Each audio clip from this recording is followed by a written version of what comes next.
सभी साथियों को नमस्कार। साइंस जर्नी सर, बहुत-बहुत स्वागत है आपका हमारे चैनल द रियलिस्ट आज़ाद पर। जी, जी। बहुत-बहुत धन्यवाद रियलिस्ट आज़ाद। तो साथियों, सबसे पहले मैं आपको बता देना चाहता हूँ कि आज हम लोग बात करेंगे जहाँ पर साइंस जर्नी सर आपको दिखाएँगे महाभारत पर टुन्नी लोग जो कहते हैं कि पुरातात्विक सबूत उसके मिल गए हैं, आर्कियोलॉजिकल एविडेंसेस हमारे पास हैं, महाभारत हुआ था, महाभारत में ये प्रमाण है, महाभारत के वो प्रमाण हैं। तो आज हमारे साथ साइंस जर्नी सर हैं और साइंस जर्नी सर महाभारत को एक-एक सबूत के साथ ये दिखाएँगे आपको कि जो आर्कियोलॉजिकल एविडेंस हैं, वो कितने ऑथेंटिक हैं और कितने नहीं। उनमें क्या गड़बड़ घोटाला ये लोग करते हैं और कैसे करते हैं। मैं सभी साथियों का स्वागत करता हूँ और द रियलिस्ट आज़ाद को आभार व्यक्त करता हूँ मुझे यहाँ इनवाइट करने के लिए। और अरे जो भी सर, यहाँ ये पे तो बहुत साथी बड़ी देख रहे हैं और द रियलिस्ट आज़ाद काफ़ी अच्छा काम कर रहे हैं और जो अच्छा काम कर रहे हैं उनके साथ आना और उनके साथ चर्चा करना तो ये काफ़ी अच्छी बात है। तो इसलिए आपका शुक्रिया और सभी दर्शकों को शुक्रिया जो यहाँ पे आए हुए हैं और जो लोग इस वीडियो को देखने वाले हैं। जो आज जी, का थैंक यू। टॉपिक है जो जी और जो प्रश्न है कि महाभारत के जो एविडेंस लगातार दिखाए जा रहे हैं, वो एविडेंस कितने ऑथेंटिक हैं? इसका हमें कैसे पता चलेगा? सवाल ये होना चाहिए। कैसे हम आखिर चेक करें कि ये ऑथेंटिक है या नहीं? जब एक पढ़ा-लिखा व्यक्ति, एक वेल क्वालिफ़ाइड व्यक्ति जिसे हम समझते हैं कि ये बहुत पढ़ा-लिखा व्यक्ति है, अच्छे रैंक लाया होगा, अच्छे पोज़ीशन पे है, गवर्नमेंट में होगा इवेन, तो वो व्यक्ति रिटायर्ड होने के बाद अगर इस तरह की बातें करता है या इवन पद पर रहते हुए भी इस तरह की बातें करता है कि भई महाभारत का सबूत मिल गया और जो आर्कियोलॉजिकल डिपार्टमेंट में काम करते हैं, वो जब वहाँ से रिटायर्ड वगैरह हो जाते हैं और आके तरह-तरह के चैनल पर बैठ के जब ये प्रचार करने लगते हैं कि महाभारत का एविडेंस मिल गया, खुदाई पर ये एविडेंस मिला, वो एविडेंस मिला, तो उससे कहीं न कहीं एक शक लोगों के मन में पैदा हो जाता है कि भई इतने पढ़े-लिखे लोग बोल रहे हैं, तो क्या पता सही ही हो। और वैसे भी जनमानस के अंदर तो आस्था कूट-कूट के हिलोरे मारती है। हमें सबको चेक करना होगा, जो लोग ये बात कहते हैं कि महाभारत के एविडेंस देने का प्रयास करते हैं या विभिन्न तरह के चैनल हैं, न्यूज़ मीडिया है, मेन स्ट्रीम मीडिया है, वो जो भी बातें कहती हैं, वो कितने सबूत दिखाती हैं। सबूत भी दिखाती है या हँसुए के शादी में खुरपे का विवाह करती है और लास्ट में कह देती है, देखो यही है महाभारत का सबूत। आम दर्शक समझ नहीं पाते, बस उस चैनल बड़ा है या वो लोग जिनको ये लोग बड़े समझते हैं, वो कह दिए, उसी को आधार बना के ये चीज़ें प्रोपेगेट होती है। लेकिन आप जानते हैं कि हमें किसी पे भी बिलीव किसी की भी बातों पर ब्लाइंडली बिलीव करने के बजाय आपको भी चेक करना होगा। आप भी एजुकेटेड अगर हैं, तो खुद से भी फैक्ट चेकिंग कर सकते हैं। लेकिन वहाँ पे भी एक प्रॉब्लम आती है। जब आप जाते हैं फैक्ट चेकिंग करने के लिए, तो जब गूगल पे आप कुछ खोजते हैं, तो आपको तो लगता है कि चलो मैंने गूगल पे सर्च किया तो शुरू के फर्स्ट पेज पे जो-जो चीज़ दिखा उसमें से 1-2 को आप क्लिक करते हैं, देखते हैं, 2-4 क्लिक करते हैं, देखते हैं और लगभग एक सी बातें आती है, कहते हैं कि हाँ यार, ये भी तो वही बातें बोल रहा है। आपका बिलीव और पक्का हो जाता है। जो आस्था है वो और गहरी हो जाती है। लेकिन ये आप वहाँ पे नहीं सोच पाते कि जब आप सर्च करते हैं गूगल वगैरह पे, तो वहाँ पे जो फर्स्ट पेज पे जो बातें आती हैं, फर्स्ट पेज पे जो-जो वेबसाइट्स आती हैं, वो कौन-सी वेबसाइट्स हैं? उन वेबसाइट्स के मालिकाना हक किनको है? उनकी ऑथेंटिसिटी कितनी है? क्या वो एसईओ यानी कि सर्च इंजन ऑप्टिमाइज़ेशन का प्रयोग करके शुरू में लाई तो नहीं गई हैं? कहीं वो एडवर्ड्स के द्वारा पैसे देकर वो साइट्स को फर्स्ट पेज पे तो नहीं किया गया है। इन चीज़ों पर आपका ध्यान नहीं जाता है और फिर वो प्रोपेगेंडा जो एक पूंजीपति वर्ग या धनाढ्य वर्ग जो खेलना चाहता है, उसमें आप फँस जाते हैं और आपको पता है पूंजीवाद और जो धर्मवाद है, इनका गठजोड़ का हिस्सा रहा है। सामंती व्यवस्था और जो ये आपकी जो धार्मिक व्यवस्था है, इन दोनों का शुरू से गठजोड़ रहा है। तभी तो शूद्रों को हक नहीं दिया गया पैसा रखने का हक। पैसे का भी हक इनका, ज़मीन का भी हक हक इनका, पॉलिटिकल हक भी इनका और पढ़ने-लिखने का भी हक इनका, सब चीज़ इनका ही। तो ये रहा, तो चलिए अब हम ना समय गँवाते हुए सीधे मुद्दे पर आते हैं, मैं आपको महाभारत से ही एविडेंस दिखाने का प्रयास करूँगा, क्योंकि इनके पास अपना आर्कियोलॉजिकल एविडेंस है नहीं। ये लोग किसी भी जी, ज़मीन, कहीं भी कोई खुदाई होती है, किसी भी राजा का हो, आप पिछले 5000 साल का अगर इतिहास देखें, तो सबसे पुराना हमें मिला है इंडस वैली सिविलाइजेशन, जिसको मुअन-जुदाड़ो, उसको भी मुअन-जुदाड़ो की बजाय मोहन-जोदड़ो बोलने लगते हैं ये लोग। तो मुअन-जुदाड़ो उसका नाम होना चाहिए, मोहन नहीं है। ये भी एक षड्यंत्र है। जो इतिहासकार मोहन लिख रहे हैं ना, वो षड्यंत्र कर रहे हैं। उसी तरह से उसमें एक पशुपति सील दिखाते हैं, वो भी एक षड्यंत्र है। वो पशुपति उसका नाम नहीं है, वो कहीं नहीं लिखा पाया गया है। ये लोग खुद से उसको पशुपति कहने लगते हैं।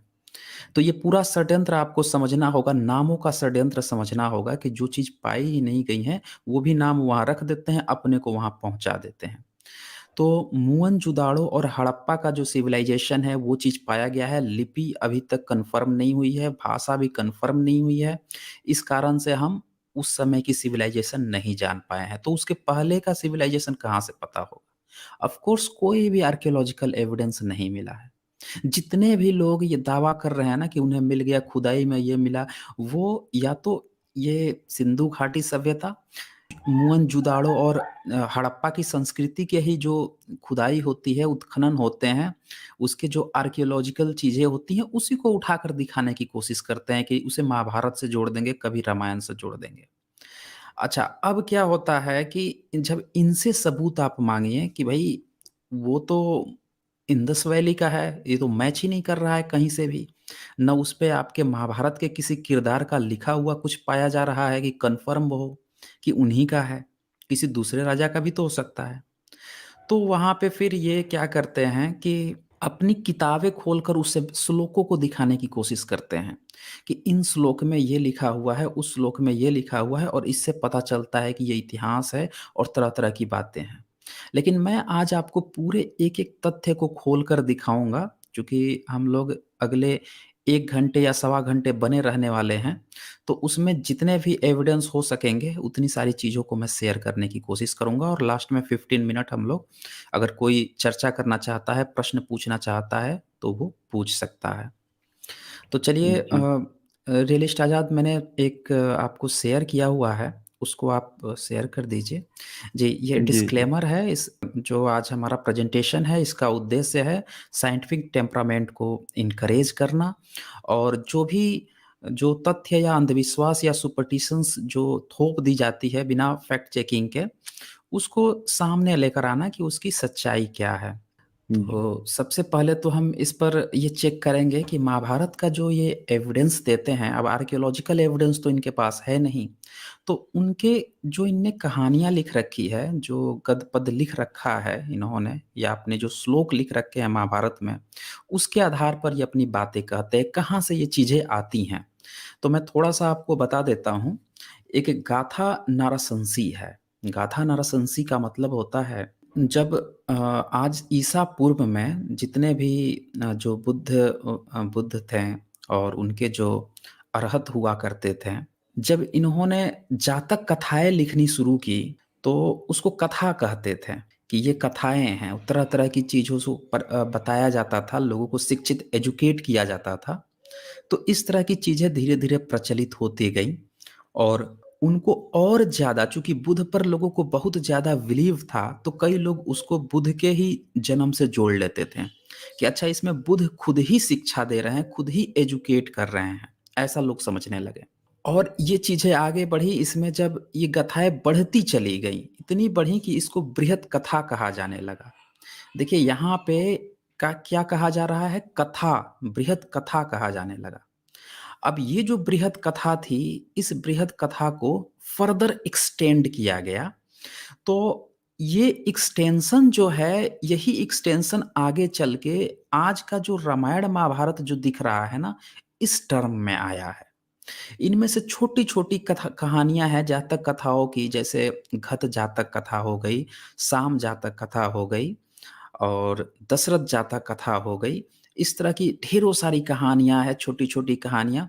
इसको ये लोग नायक समझने लगे, वीर समझने लगे कि ये वीर नायक है। वो धीरे-धीरे छोटी-छोटी और भी राजाओं की कहानियाँ जुड़ती चली गई। इसका कोई भी ये नहीं कहा गया कि ये इतिहास वगैरह है, हिस्ट्री है, ऐसा नहीं था। कथा, इससे लोगों को इंस्पायर्ड करने के लिए लोग जो हैं इससे इंस्पिरेशन लें, इसलिए ये चीज़ें आगे बढ़ती गई।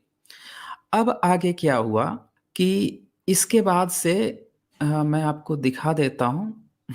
महाभारत में क्या लिखा हुआ है, उसके हर अध्याय में जब आप महाभारत को पढ़ेंगे, आज महाभारत अवेलेबल है। इसके हर अध्याय की समाप्ति पर जो पुस्तिका दी गई है उसमें लिखा है, इसका मैं हिंदी अनुवाद आपको बता देता हूँ। इस प्रकार व्यास निर्मित महाभारत नामक सत साहस्री संहिता में, मतलब ये बार बार बताने का प्रयास किया गया है हर चैप्टर की समाप्ति पर कि ये व्यास के द्वारा निर्मित महाभारत है, और इसको संहिता कहा गया है, सत साहस्री संहिता कहा गया है। संहिता का अर्थ होता है संग्रह, मतलब ये कलेक्शन है कि स्वयं महाभारत अपने को पूर्व प्रचलित कथाओं का संग्रह मानता है। तो भारत में जैसे कि मैंने आपको बताया जातक कथाएं होती थी, जो बुद्ध मार्गी थे उन्होंने कथाओं का कलेक्शन किया लोगों को एजुकेट करने के लिए, और जब बुद्ध मार्गी खत्म हुए या उनकी चीज़ें बाद में जब जो ब्राह्मणिकल सिस्टम है, और उनसे भी पहले जैन मार्गियों ने इन चीज़ों को लाना शुरू किया था।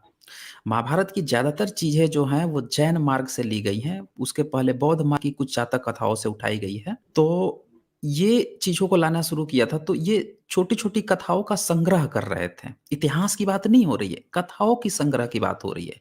चंपक, नंदन, स्पाइडरमैन, बैटमैन, इस तरह की जो आज भी कॉमिक्स है, अगर इसका कोई कलेक्शन एक साथ लाकर एवेंजर बना दे, तो अब कोई ये नहीं कहेगा कि एवेंजर भी ऐतिहासिक हो गया, तो एवेंजर ऐतिहासिक हो गया तो स्पाइडरमैन भी ऐतिहासिक है, तो फिर बैटमैन भी ऐतिहासिक है, तो फिर ये ऐतिहासिक है, वो ऐतिहासिक है, ऐसा नहीं होता। तो अब यहाँ पे जो ऊपर मैंने बताया कि व्यास के बारे में बताया कि व्यास ने इसकी रचना की बात कही गई है हर महाभारत में, इसके पीछे भी एक षड्यंत्र है। वो आगे मैं अभी इसको क्लियर कर दूँगा। यहाँ पे ये सवाल आता है कि फिर इन संग्रह का संपादक कौन है? मतलब ये तो संग्रह हो रहा है, बताया जा रहा है कि व्यास निर्मित महाभारत, लेकिन सवाल है कि क्या ये कलेक्शन जो है इवन 11th सेंचुरी तक भी नहीं हुआ? क्योंकि 11th सेंचुरी में महाभारत नहीं, भारत नामक ग्रंथ पाया जाता था, जो अल-बेरूनी ने बार-बार अपनी नोट्स में मेंशन किया है। और ये जो अल-बेरूनी हैं, इन्होंने भारत के तमाम ग्रंथों को मेंशन किया हुआ है, तो वो ज़्यादा ऑथेंटिक है। तो उसमें महाभारत का नाम नहीं, भारत का नाम बार-बार में आ रहा है। अच्छा, महाभारत उसके भी बाद में आया है, ये मैं आपको बता दूँगा, यानी कि 11th सेंचुरी तक महाभारत का कलेक्शन नहीं हुआ था। तो उस समय व्यास क्या ज़िंदा थे? अगर अल-बेरूनी के बाद अगर कलेक्शन तैयार हुआ है, तो इसका मतलब कि व्यास तो अल-बेरूनी 11th सेंचुरी के बाद के होने चाहिए। अगर उससे पहले के हैं व्यास, तो इसका मतलब कि ये किसी और ने संपादन किया है, इसकी भी आगे चर्चा आएगी। अब देखिए इसका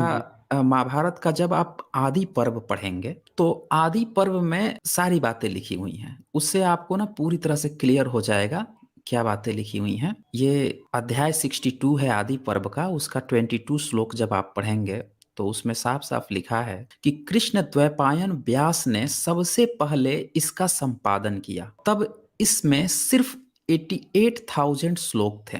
अच्छा, इससे पहले डॉक्टर सोमवीर शर्मा जी ने सुपर चैट किया था, उनको बहुत-बहुत आभार। और जी, जी सोमवीर जी, सर। हाँ, सोमबीर सर कहते हैं तार्किक बुद्धिजीवी महानुभावों का हम सभी का उद्देश्य ये है कि जो समाज के लिए निरंतर महान कार्य कर रहे हैं, उनकी आर्थिक सहायता भी करें, जिससे वे बिना रुके भारत के वास्तविक इतिहास को प्रूफ सहित आपके सामने ला सकें। बहुत-बहुत धन्यवाद डॉक्टर सोमबीर सिंह जी। बहुत-बहुत धन्यवाद। जी, ओके। तो ये बात बिल्कुल सही है, जो भी साथी काम कर रहे हैं, उन साथियों को सहयोग होना ही चाहिए ताकि वो और भी दुगुने, तिगुने, 4 गुने ज़्यादा जोश से अपने काम को काम कर सकें। Okay, thank you. तो यहाँ से हम बात कर रहे हैं कि आदि पर्व के 62 अध्याय के 22 श्लोक में लिखा है कि कृष्ण द्वैपायन व्यास ने सबसे पहले इसका संपादन किया, तब इसमें सिर्फ 8800 यानी 8800 श्लोक थे। ये लिखा हुआ है आदि पर्व के फर्स्ट चैप्टर के 117 श्लोक में, और उनने अपने संग्रह का नाम जय रखा हुआ था। ये ध्यान दीजिए, ये कलेक्शन है, उन्होंने एक कलेक्शन किया कुछ कथाओं का और उसका नाम उन्होंने जय रखा। इसका महाभारत नाम नहीं था। ये खुद कह रहा है महाभारत का जो आदि पर्व है, आदि का मतलब होता है जो प्राचीन हो, जो सबसे प्राचीन जो शुरुआती कहा जा रहा है उसमें ये बात खुद लिखी हुई है। अच्छा, इसके बाद क्या लिखता है कि वैशंपायन नाम का दूसरा संपादक हुआ जिसका महाभारत से ही पता चलता है। उसने व्यास के बाद के आख्यानों को भी इसमें जोड़ दिया, जिससे इस संग्रह काफ़ी बढ़ गया। अब एक दूसरा जो आया उसका नाम था वेंसपायन। ये लोग कहते हैं ना कि व्यास जो है कोई व्यक्ति नहीं थे, ये एक पोस्ट हुआ करती थी जिस पर लोग बैठते थे और तरह-तरह की चीज़ों को रचते थे। ये बात यहाँ से आई। दरअसल व्यास नामक व्यक्ति अलग था, वेंसपायन नामक व्यक्ति अलग था। उसने उस संग्रह कलेक्शन को और बढ़ाया। अब ये जब बढ़ाया ना तो इसका नाम हो गया भारत। अच्छा हाँ, सर, यहाँ पे एक सवाल और है।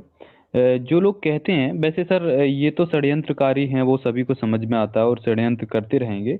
लेकिन अगर जो टुन्नी भाई भी हैं और जो अपनी मूर्खता गालियां देकर दिखाते रहते हैं हमारे चैनलों पर, तो वो इस आदि पर्व के इसको ही पढ़ के देख लें तो यहाँ पे क्लियरली ये कहा गया है कि ये एक संग्रह था और इसका नाम जय भारत था। तो यहाँ तो ये खुद ही मतलब एक्सपोज अपने आप को कर ले रहा है कि इसका इतिहास से कोई जय लेना-देना है ही नहीं। बिल्कुल, ये हाँ, अपना नाम जय बता रहा है कि ये जय जय है बता और रहा ये संग्रह है। संहिता है यानी जय संहिता है।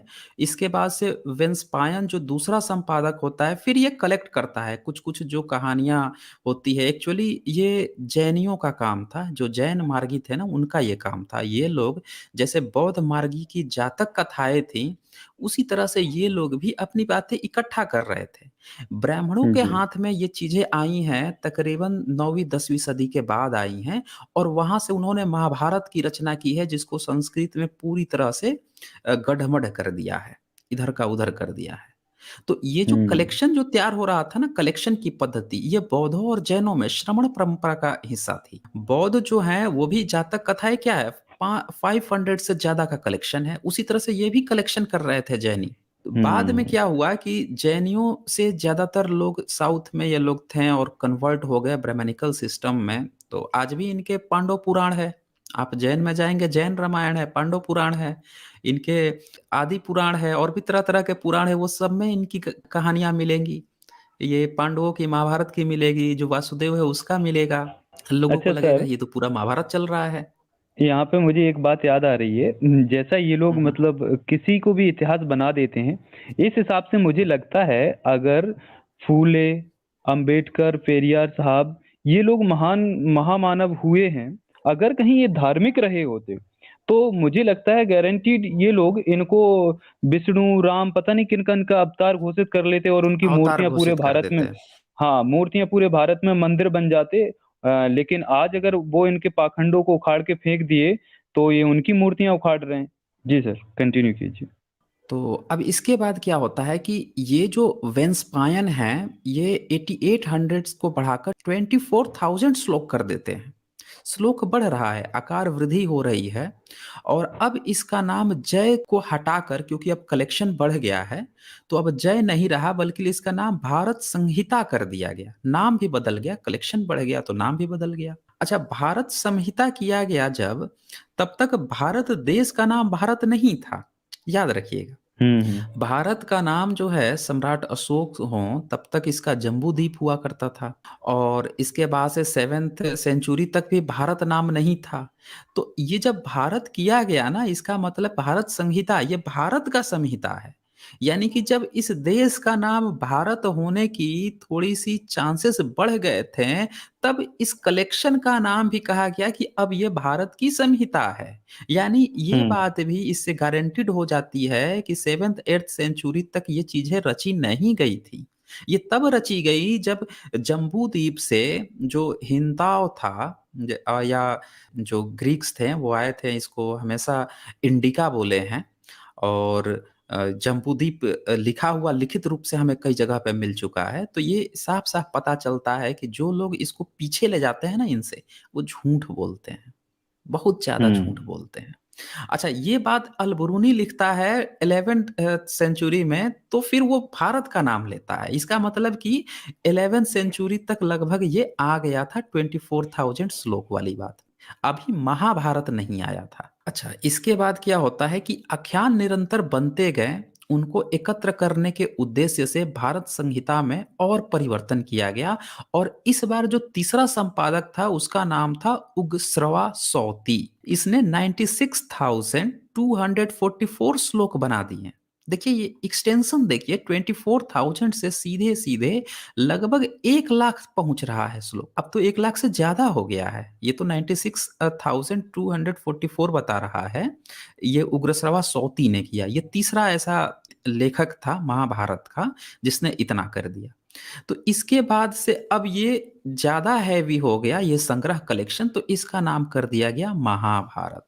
अब क्या होता है कि जब ये चीजें रची जा रही थी ना, तो अब जय की भी बात होगी या भारत की भी बात होगी तो वहां भी ये लोग महाभारत शब्द कर देते हैं।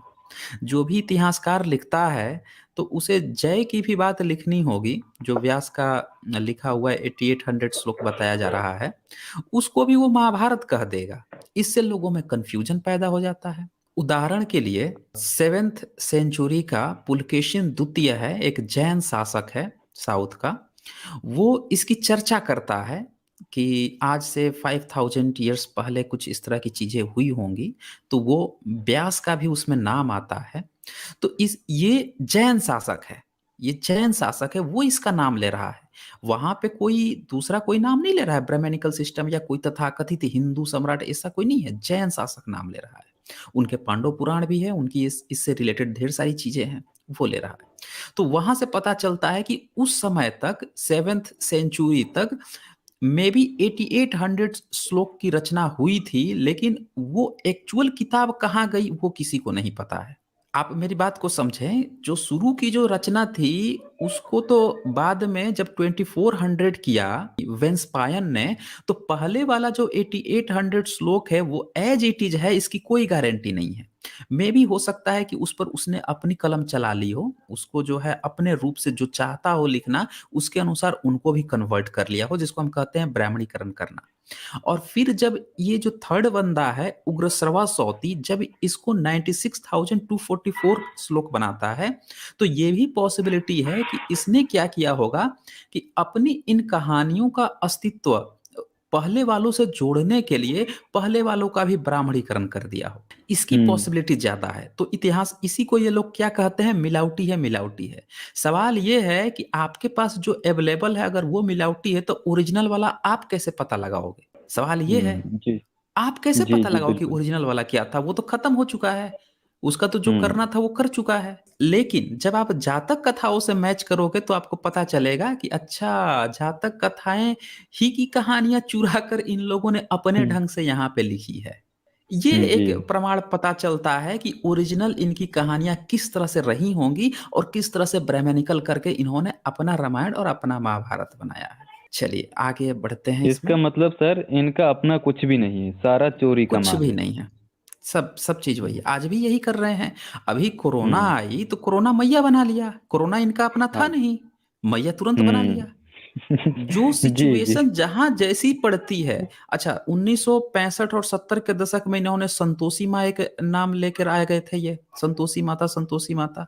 ये भी इनका अपना हम्म। कुछ नहीं था, प्रचार टीवी आ रहा था धीरे धीरे, उसके माध्यम से एक फिल्म भी बनवा दी गई और लगे संतोषी माँ का व्रत।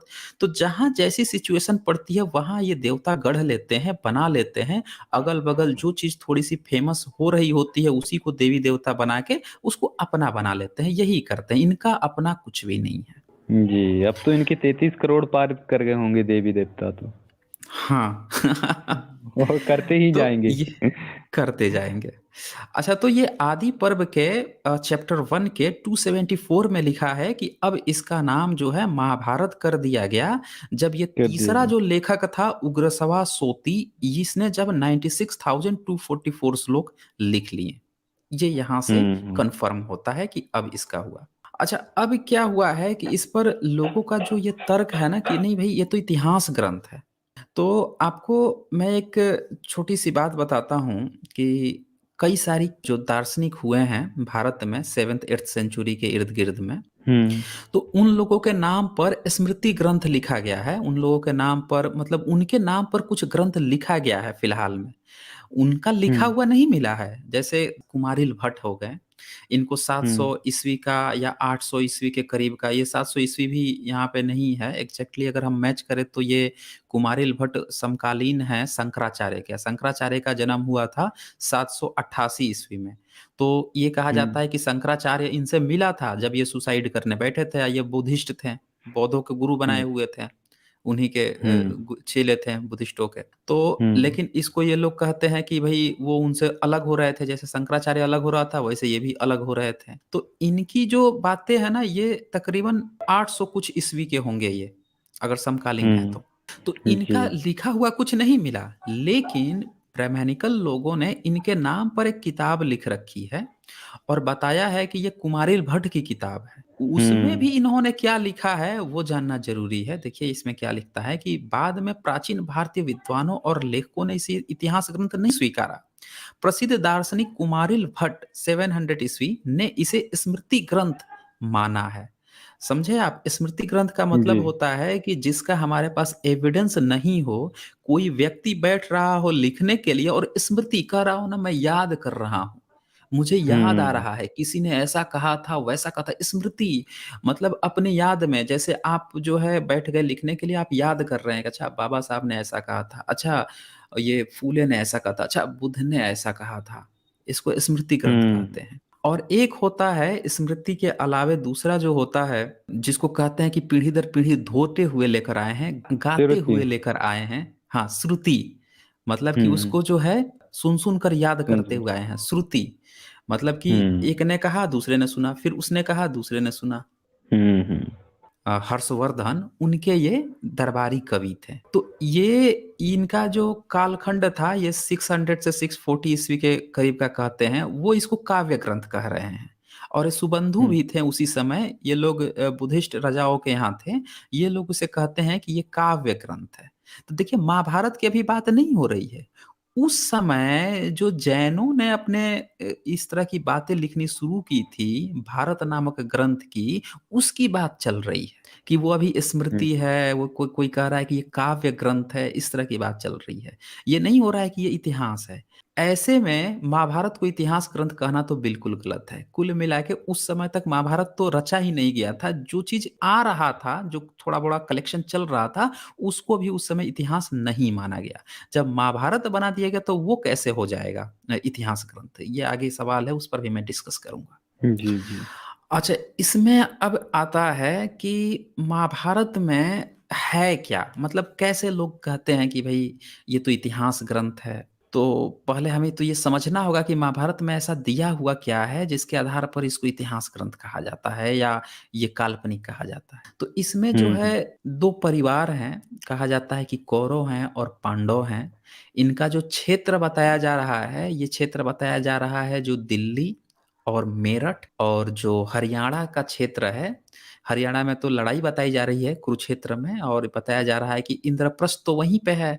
मेरठ और जो दिल्ली का है ना, वहीं पे इंद्रप्रस्थ और हस्तिनापुर, इन्हीं दोनों के बीच में है, इस एरियाज़ में। हुँ, तो हुँ, यहाँ हुँ, पे बताया जा रहा है कि यहीं के ये दोनों थे राजा और ये आपस में लड़ रहे थे। मतलब पूरा भारत छोड़ दीजिए, उस समय ये दिखाया जा रहा है कि दिल्ली और मेरठ का जो इलाका था वही दोनों आपस में लड़ रहे हैं। बता दिया पूरे भारत की कहानी इसको। कितनी बड़ी घाल-मेल है, कितनी बड़ी सोच के ही घाल-मेल, हँसी हाँ, आती सर, है। मतलब हुँ, वही वाली बात हो गई कि कस्बे भर का राजा और पूछ पर पूछ हो रही है कि ये पूरा विश्व विजेता बन गया। हुँ। हैं? वही वाली हाल हो गई। और तो सर अभी ये जो आबादी का सवाल है वो तो और भी इंटरेस्टिंग है इनकी कितनी सेना थी। हाँ, हाँ, उस पे भी हम चर्चा करेंगे अभी। तो अब हुँ, क्या होता है कि ये दोनों चाचा-ताऊ के लड़के थे, इनके आपसी हुँ, संबंध अच्छे नहीं थे, मतलब ये कहानी उसमें बताई गई है। इनका हुँ, हुँ, कुरुक्षेत्र के मैदान में 18 दिन तक युद्ध चला, 18 दिन तक, और 18 अक्षौहिणी सेना तबाह हो गई। ये बिल्कुल भी किसी के गले ही नहीं उतरती। जब उनके डेटा आप देखोगे कि क्या कह रहा है, तो आपको कहोगे कि ये तो बिल्कुल ही बकवास चीज़ें कह रहे हैं। अच्छा, जो हुँ, इनकी संख्या है ना 18 अक्षौहिणी की, वो इतनी ज़्यादा थी कि आप 18 दिन तक इन पर ना पूरे के पूरे तलवार, भाले, तीर कुछ भी बरसा लो, तो भी वो खत्म नहीं होनी थी। क्योंकि उसमें हुँ, हाथियों की संख्या थी, घोड़ों की संख्या थी, रथों की, और इंसानों का तो पूछना ही नहीं है। मैं आपको दिखा देता हूँ, पूरा डेटा इनका दिखा देता हूँ। देखिए ये जी सर। गणना बता देता हूँ। 18 हम्म। अछौड़ी की बात हो रही है, तो एक अछौड़ी में 21,870 एलिफेंट, हाथी जो है ये 21,870, इतने हम्म। ज्यादा, 70, इतने ज्यादा रथ हो गए। अच्छा, हम्म। 65,610, 65,610 घुड़सवार हो गए जो घोड़े पर बैठ रहे हम्म। थे। अब बताइए, जी। इतने तो घोड़े भी हो गए। अच्छा, ये रथ है तो एक रथ में तो कम से कम 2-3 घोड़े आते होंगे। ये लोग तो 4-4 घोड़े बांध के रखते थे, ये 8-8 घोड़े बांध के जी। रखते थे। तो इतने घोड़े कहाँ से लाए होंगे भाई साहब। अच्छा, भारत हम्म। में घोड़े पाए ही नहीं गए। इवन इंडस हम्म। वैली सिविलाइजेशन जो है वहां पे घोड़े का इतना ज्यादा अभाव है कि आज तक तू मैं चल रही है। कोई जो है खच्चड़ हम्म। के उसके बता रहा है कि ये खच्चड़ का है, कोई कह रहा है नहीं नहीं गाय का था, ये झूठ बोल रहा है कि ये खच्चड़ का है। मतलब अभी घोड़े तक का एक सबूत नहीं मिल रहा है, गाय बैल मुर्गे तक का मिल गया। खास बात यह है कि मुर्गा जैसा छोटा प्राणी है उसके बोन्स तक मिल गए, और घोड़े के प्रपाड़ पे अभी तक सबूत पे अभी वो चल रही है, डिस्कशन चल रही है कि मिला ही नहीं। डिस्कस। उससे पहले जो हाँ। है इतने घोड़े जो है ये मार, इतने घुड़सवार थे, इतने रथ थे। तो मैं तो कहता हूँ कि जो कह रहा है कि घोड़े अगर थे, अब 5,000 साल पुराना महाभारत है, तो कुरुक्षेत्र के मैदान में बैठा दो, कह दो कि भैया आर्कियोलॉजी हम्म। वहां खुदाई करवा दे। जब खुदाई करवाएगा तो ऑफ कोर्स अगर होगा तो मिल ही जाएगा। अरे किसी का और तो सर मिलेगा, हाथी के तो इतने मोटे इत, मोटे होते हैं, कुछ तो मिल जाएगा। और इतनी पब्लिक, इतने हाथी, रथ, कुछ तो मिलेगा। हाँ कुछ तो बिल्कुल। मिलना चाहिए। अच्छा, हम्म। ये लोहे के अस्त्र इस्तेमाल करते थे, तो भाई साहब खुदाई से तो लोहा, वहां पे लोहा का तो मिलना ही चाहिए। वो कहाँ 5,000 साल में खत्म होने वाला है। लकड़ी और सर। वगैरह में अगर किसी को डाउट है तो हम्म। ठीक है, लेकिन लोहा कहाँ खत्म होने वाला है, वो तो जरूर मिलेगा। घोड़े के बोन्स, अच्छा बोन्स भी इतनी जल्दी वो नहीं होते हैं, खराब नहीं होते हैं। अगर हम्म। इतनी ज्यादा तादाद में अगर हाथी वगैरह थे और इतने ये लोग नष्ट भ्रष्ट कर देते थे, तो अच्छा इस चीज को छुपाने के लिए इन्होंने क्या सिगूफा छोड़ा है कि परमाणु बम से मार दिया गया था, तो वहां पे टैंक ओ। गोले और पता नहीं क्या क्या चीजें थी। मतलब इनकी धूर्तता देखिए कि कोई सामान्य व्यक्ति भी ये सवाल खड़ा कर देगा कि भाई साहब इनके तो सबूत मिल ही नहीं रहे हैं। तो इस चीज को छुपाने के लिए जो आर्य समाज नाम के एक प्राणी हैं, ये एक नया सी गुफा छोड़ दिए हैं दयानंद सरस्वती, कि भाई इसलिए सबूत नहीं मिल रहा ना क्योंकि जो तीर हम्म। मारा जाता था ना उसमें से आग्नेय शास्त्र निकलता था। वो आज के जो अच्छा। तोप मिसाइल है ना इनसे भी बड़े बड़े ब्रह्मास्त्र हुआ करते थे। तो एक ही साथ हम्म। में इतनी इतनी चीजें मार दी जाती थी। ऐसी बेवकूफाना जैसी बातें करके अपना अच्छा सर, हंसी और तो यहाँ मजाक तो उड़वा लेते हैं। फिर यहाँ सर ये भी सवाल उठता है कि ये मक्कार लोग हैं जो ये कह रहे हैं कि मतलब ऐसी ऐसी टेक्नोलॉजी थी, उसके बावजूद भारत में इनके पास कुछ नहीं बचा। इनके पूर्वज इतने एडवांस टेक्नोलॉजी लेकर चल रहे थे और ये जाके देश को गुलाम करवा लिए और सदियों तक गुलाम रहा और उनकी चापलूसी दरअसल करते रहे, तब तो ये। हाँ सर। जी, बिल्कुल, बिल्कुल। एक्चुअल में क्या है कि ये उस चीज़ को एडवांस बताएँगे जिसका सबूत ही नहीं है। जब हम्म। इन्होंने इतनी बड़ी-बड़ी गप्पें हाँकी हुई जो थी इसमें महाभारत में, और जब ब्रिटिश स्कॉलर, जर्मन स्कॉलर या बाहर के जो स्कॉलर थे जब पढ़ रहे थे, बोले कि भाई साहब तेरे यहाँ इतने घोड़े थे, इतने हाथी थे, हम्म। इतने-इतने लोग उस समय लड़ाई धंधा करते थे। इतने तो 18 हम्म। दिन में तो तीर भाले से मारते रहा जाए, इससे तो भी ना मरे इतने लोग। तो फिर इन लोगों ने सोचा कि यार ये तो मज़ाक उड़ा रहे हैं हमारा, चलो अब हम कुछ नया चीज़ बता देते हैं। तो फिर इन्होंने बताया कि भई हमारे यहाँ ना आग्नेय शास्त्र था। अच्छा। हमारे यहाँ जो है ये शास्त्र था, एक तीर मारता था उससे जो है हज़ारों करोड़ों तीर निकलते थे, आग बरसने लगती थी और सब हम्म। मर जाते थे, खत्म हो जाते थे। ये हम्म। झूठी-झूठी कहानियाँ जो है इन लोगों ने ब्रिटिश काल में पैदा की। सच्चाई ये है कि महाभारत में ये आंकड़े लिखे हैं। अब देखिए इतने हम्म। घुड़सवार हो गए, अब पैदल सैनिक कितने हुए? 1,09,350।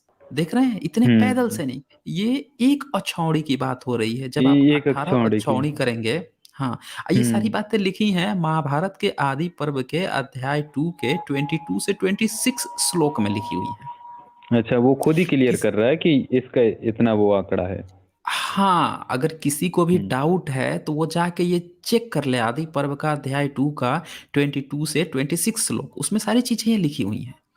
अच्छा, हम्म इसमें अब क्या है ना कि 18 और छौड़ी का जब आप काउंट करेंगे ना, तो ये डेटा आप देख लीजिए कितना हो रहा है।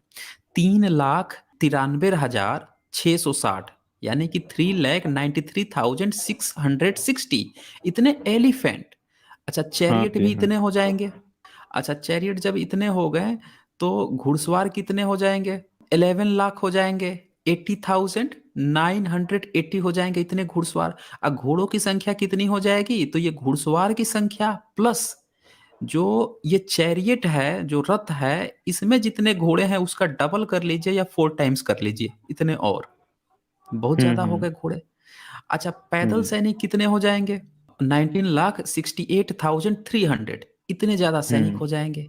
ये तो 18 और छौड़ी, ये सिर्फ दुर्योधन की सेना हो गई। अभी पांडवों की सेना बाकी है। 18 और छौड़ी तो जी। इनकी थी। दुर्योधन के हम्म। वो तो कृष्ण ने अपनी दी थी ना। कृष्ण जो है हाँ। अपनी 18 और छौड़ी उधर दिया था, तो पहले से तो इनके भी अपने होंगे, दुर्योधन के हम्म। और पांडव के इनके होंगे। अच्छा, ये जो कृष्ण ने इतनी 18 और छौड़ी सेना दी थी, तो कृष्ण की जो राजधानी थी वो द्वारिका थी। अब कहानी और हाँ। सुन लीजिए। अच्छा, द्वारिका का लोकेशन आज तक पता नहीं चला। द्वारिका लोकेशन हम्म इन्होंने जबरदस्ती जो है गुजरात में वो जो है डूबा हुआ सिटी और ये वो बता दिया, इतनी छोटी सी जगह। उतनी छोटी सी जगह इन्होंने झूठ मूठ का पखेड़ा खड़ा किया। उतनी छोटी सी जगह पे इतने सारे हाथी घुड़सवार और इतने पैदल सैनिक इतने रहते होंगे 18 और छौड़ी सेना उस छोटे से जगह पे, हैं, जो पानी में डूब गई, हैं। इतनी छोटी सी जगह में बिल्ड दिखाते हैं, फोटोशॉप किया हुआ फोटो, जिसकी फैक्ट चेकिंग मैंने कर रखी है ऑलरेडी साइंस जर्नी पे। तो अच्छा सर, यहाँ पे एक इस एक एक बात मुझे हाँ, याद आ रही है। किसी ने कहा है, पता नहीं कौन से लेखक ने लिखा है या कोई किताब में मैंने पढ़ा या सुना, मुझे अभी एग्जैक्टली याद नहीं आ रहा है। लेकिन उसने कहा कि जो महाभारत है ना, वो कोई खेतों में हुआ युद्ध था, मतलब खेतों में लड़ाई हुई थी कुछ लोगों की, उसको लेकर इन्होंने महिमा मंडित कर दिया और महाभारत बना दिया। इस पर हाँ, आप ये क्या कहेंगे?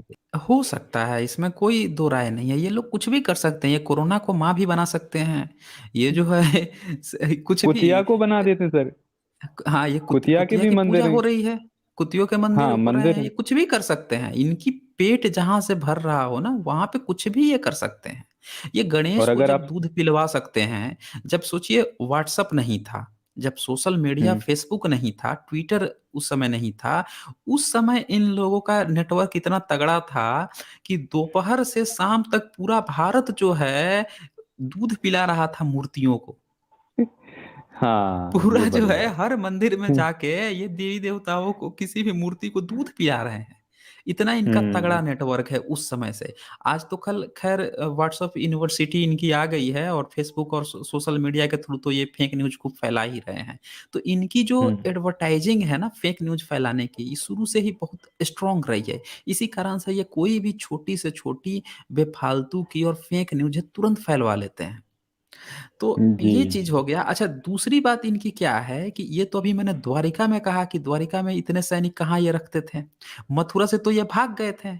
इतनी सेना रख के और क्या बताते हैं कि इन्होंने एक टेम्पल बना रखा है द्वारिकाधीश नाम का, और उसका नाम रखा है रणछोड़। रणछोड़ उसका नाम रखा है, कृष्ण को बोलते हैं रणछोड़। रण छोड़ के भाग गया वहां से, मथुरा में जब जरासंध पहुंचा तो वहां से छोड़ के ये यहाँ चले आए।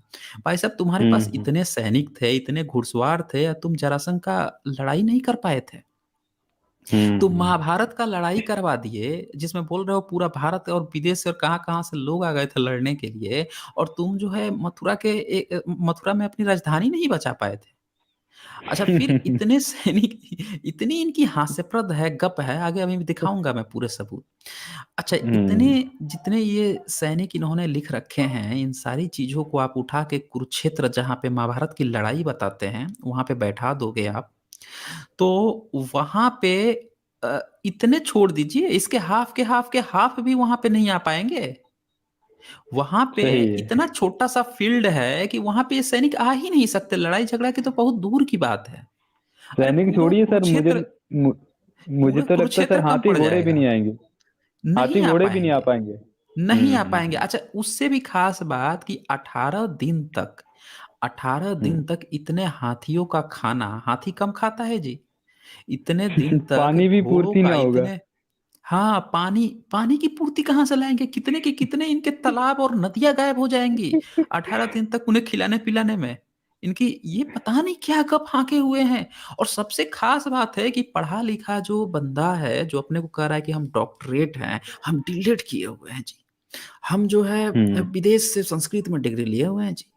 वो हुँ, ऐसे-ऐसे बंदे जो हैं बता रहे हैं कि ये इतिहास है, हैं? अच्छे-अच्छे हुँ, पोस्ट से रिटायर होके गवर्नमेंट सेक्टर से अब आके बैठ के अब प्रोपेगेंडा चला रहे हैं कि भई ये तो इतिहास है, इसके सबूत मिल गया है। हैं? ये पढ़ते नहीं है हुँ। किताब खोल के कितनी गप्पे हाँकी गई अच्छा, है। ये गप्पे अगर अच्छा सर। इतिहास हुँ। हैं, तो फिर तो इतिहास चुल्लू भर पानी में डूब मरेगा। चलिए बिल्कुल, बिल्कुल पूछिए, सर। पूछिए। यहाँ पे सर मैं ये कहना चाहता हूँ, ये पॉइंट ऐड करना चाहता हूँ, जैसे आपने बताया था ना कि ये किसी भी चीज़ का पुरातात्विक सबूत निकालने लगते हैं। कहीं भी कोई भी चीज़ निकले, उसको ये कह देते हैं कि भई पुरातात्विक सबूत है और देख लीजिए महाभारत का है, एक रामायण का है।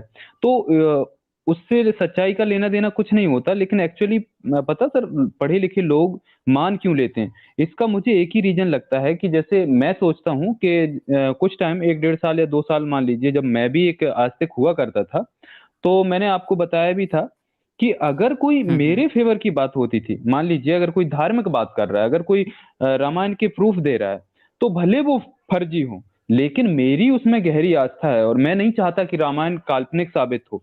तो भले आप कोई फ़र्ज़ी मुझे दिखा दे, मैं उसमें इतना दृढ़ता से विश्वास करूँगा और मुझे इतना अच्छा फ़ील होता है उसमें भले मुझे पता है कि ये झूठ भी हो सकता है, मैं उस पे सवाल खड़ा नहीं करूँगा, क्योंकि उधर मेरा बहुत ज़्यादा झुकाव है। दूसरी तरफ कोई एक ऐसा इंसान जो आपके जैसा उस टाइम मुझे आप मिले जैसे कि सच्चाई दिखा रहे हैं आप, सबूत निकाल कर दिखा रहे हैं आप, सारी रिपोर्ट्स दिखा रहे हैं, डेटा ओपनली आप दिखा रहे हैं, तो आपकी चीज़ों पे मुझे भरोसा तो छोड़िए, गुस्सा भी आता है। क्यों? क्योंकि मुझे ये लग रहा है कि मैंने बचपन से जो चीज़ें सुनी हैं, बचपन से जो चीज़ें मैं देखते आ रहा हूँ, वो मेरा भरोसा टूट रहा है। तो दुःख इस बात का होता है ना सर कि जो भरोसा है वो क्यों टूट रहा है? हमने इतने साल उसमें आखिर लगा दिए 20-25 साल से वो चीज़ मानते चले आ रहा है और वो एक झटके में सारा झूठ निकल जाए। तो ये लगता है कि हमारा जीवन पूरा मतलब ये झूठे में अभी तक मैं झूठ को सुनते आया था।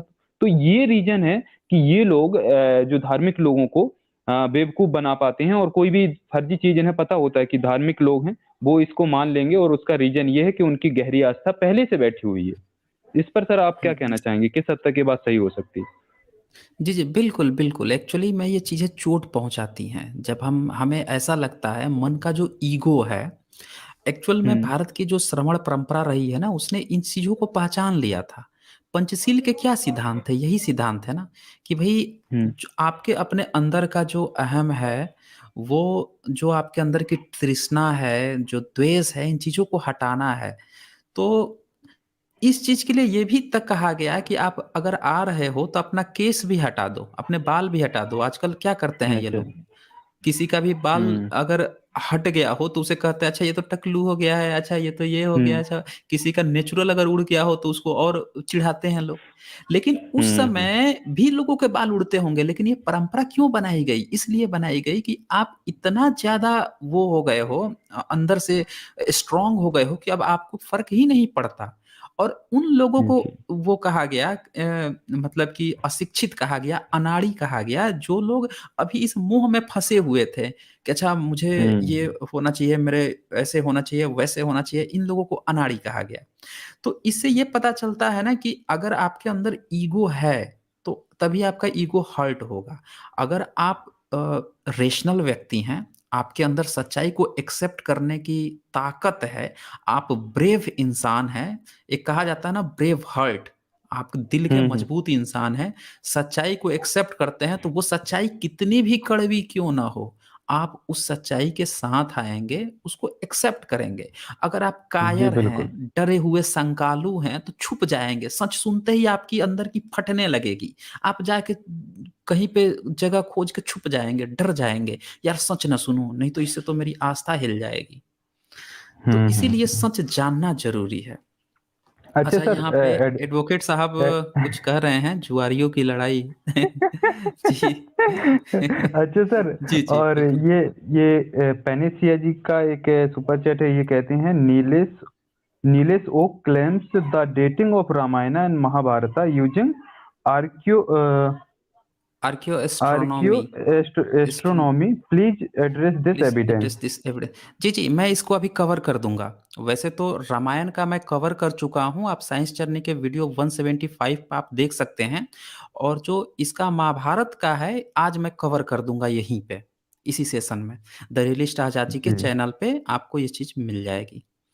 अच्छा, अच्छा, रक्षित जी भी कह रहे हैं प्लीज ज्वाइन, लिंक प्लीज दीजिए। Join the. आई देखिए वांट। रचित जी, इस चीज़ को हम लोगों को कवर कर लेने दीजिए। अब मेरे ख्याल से इसके बाद से आप आ जाइएगा, लास्ट में ऐड कर लीजिएगा इन्हें भी।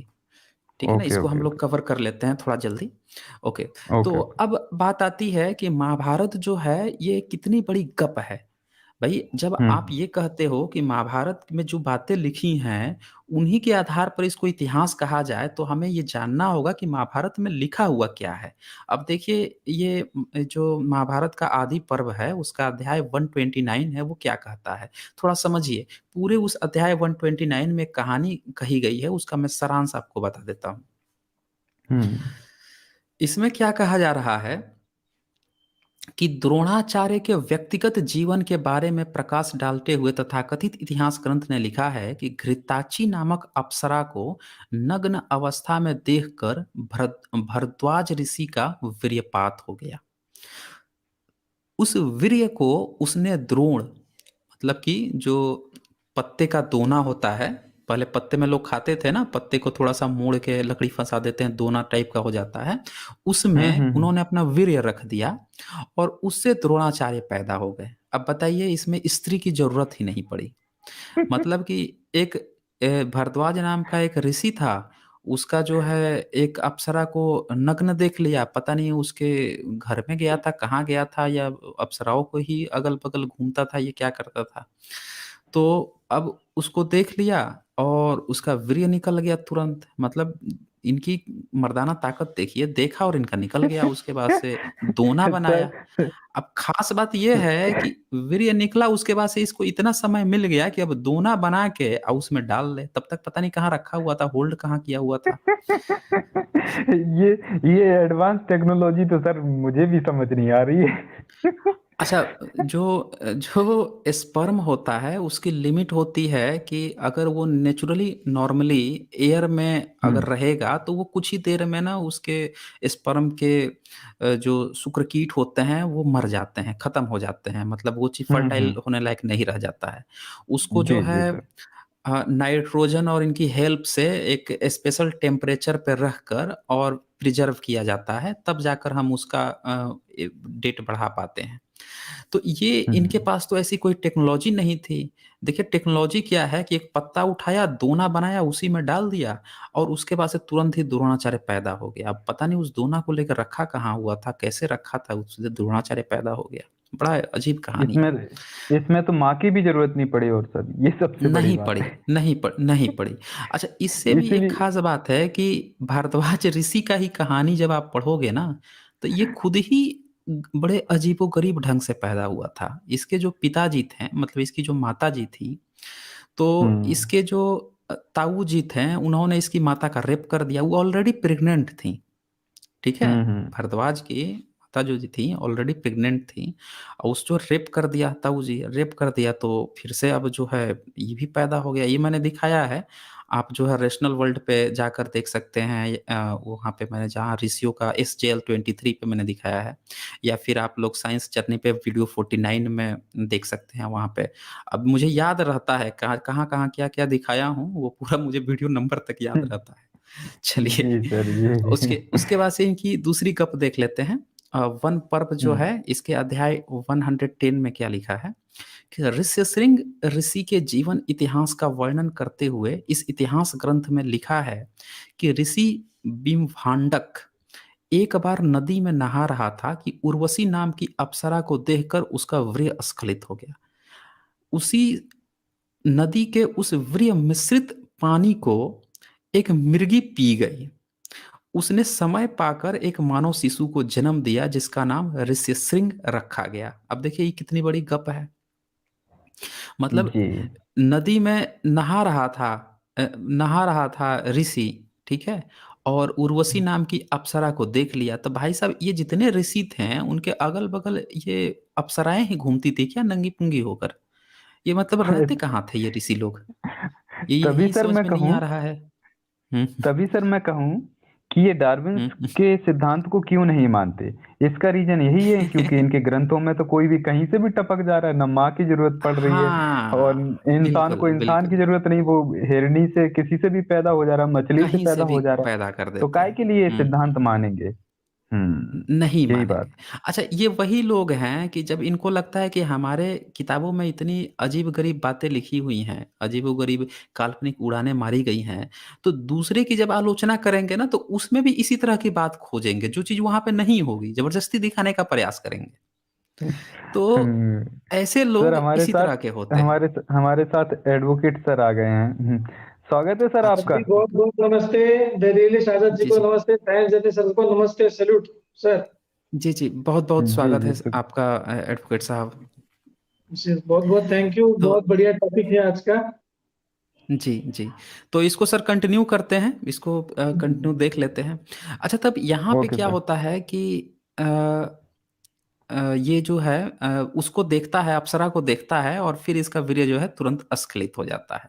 अच्छा, अस्खलित होता है तो नदी के एडवोकेट साहब सुनिएगा, नदी के उस वीर्य मिश्रित पानी को एक मिर्गी पी जाती है। देखिए पॉसिबिलिटी देखिए कि वो पानी को वो पी जाती है। अब मुँह से कोई पिया, तो मुँह से पी के अब हिरनी भी प्रेग्नेंट हो गई जो कि इम्पॉसिबल है। मतलब वीर्य अगर पी भी लिया, गलती से पानी के साथ मिला हुआ कोई हिरनी या मिर्गी जो भी पी ली, तो वो कैसे प्रेग्नेंट हो जाएगी? भई वो तो अमाशय में जाता है, अमाशय से मल-मूत्र के रास्ते बाहर निकलता है, उसका तो गर्भाशय से कोई लेना-देना ही नहीं है।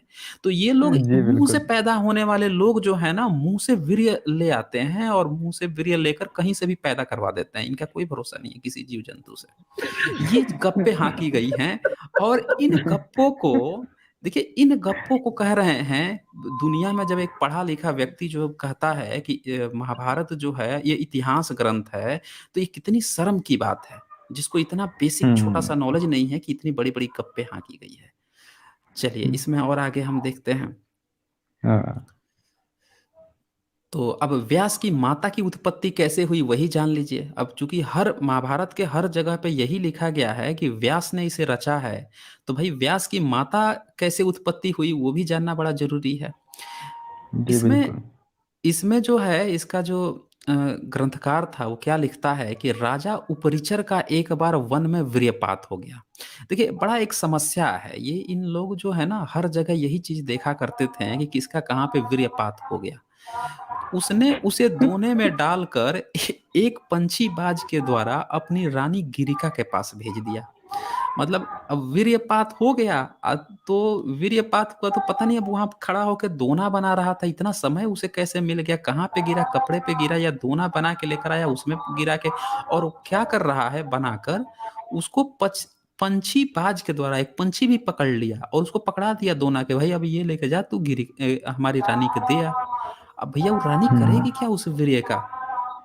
वीर्य तो लोगों को वह नाइट फॉल अगर तुम्हारा हो रहा है, इसका तो डे फॉल हो गया, जंगल में ही डे फॉल हो गया इसका तो। अब ये देखिए कि ये पंछी बाज के द्वारा अपने रानी के पास भेज दिया, चलो भैया बाज अब लेके गया उसको।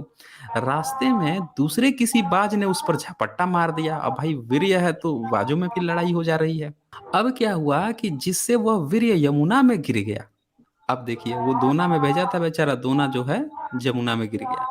अब एक हम्म। मछली ने उसे निगल लिया, ये बड़ा खतरनाक कहानी है। तो वीर्य पानी में गिरा जमुना में और वहां से मछली जो है अब उसको निगल ले रही है।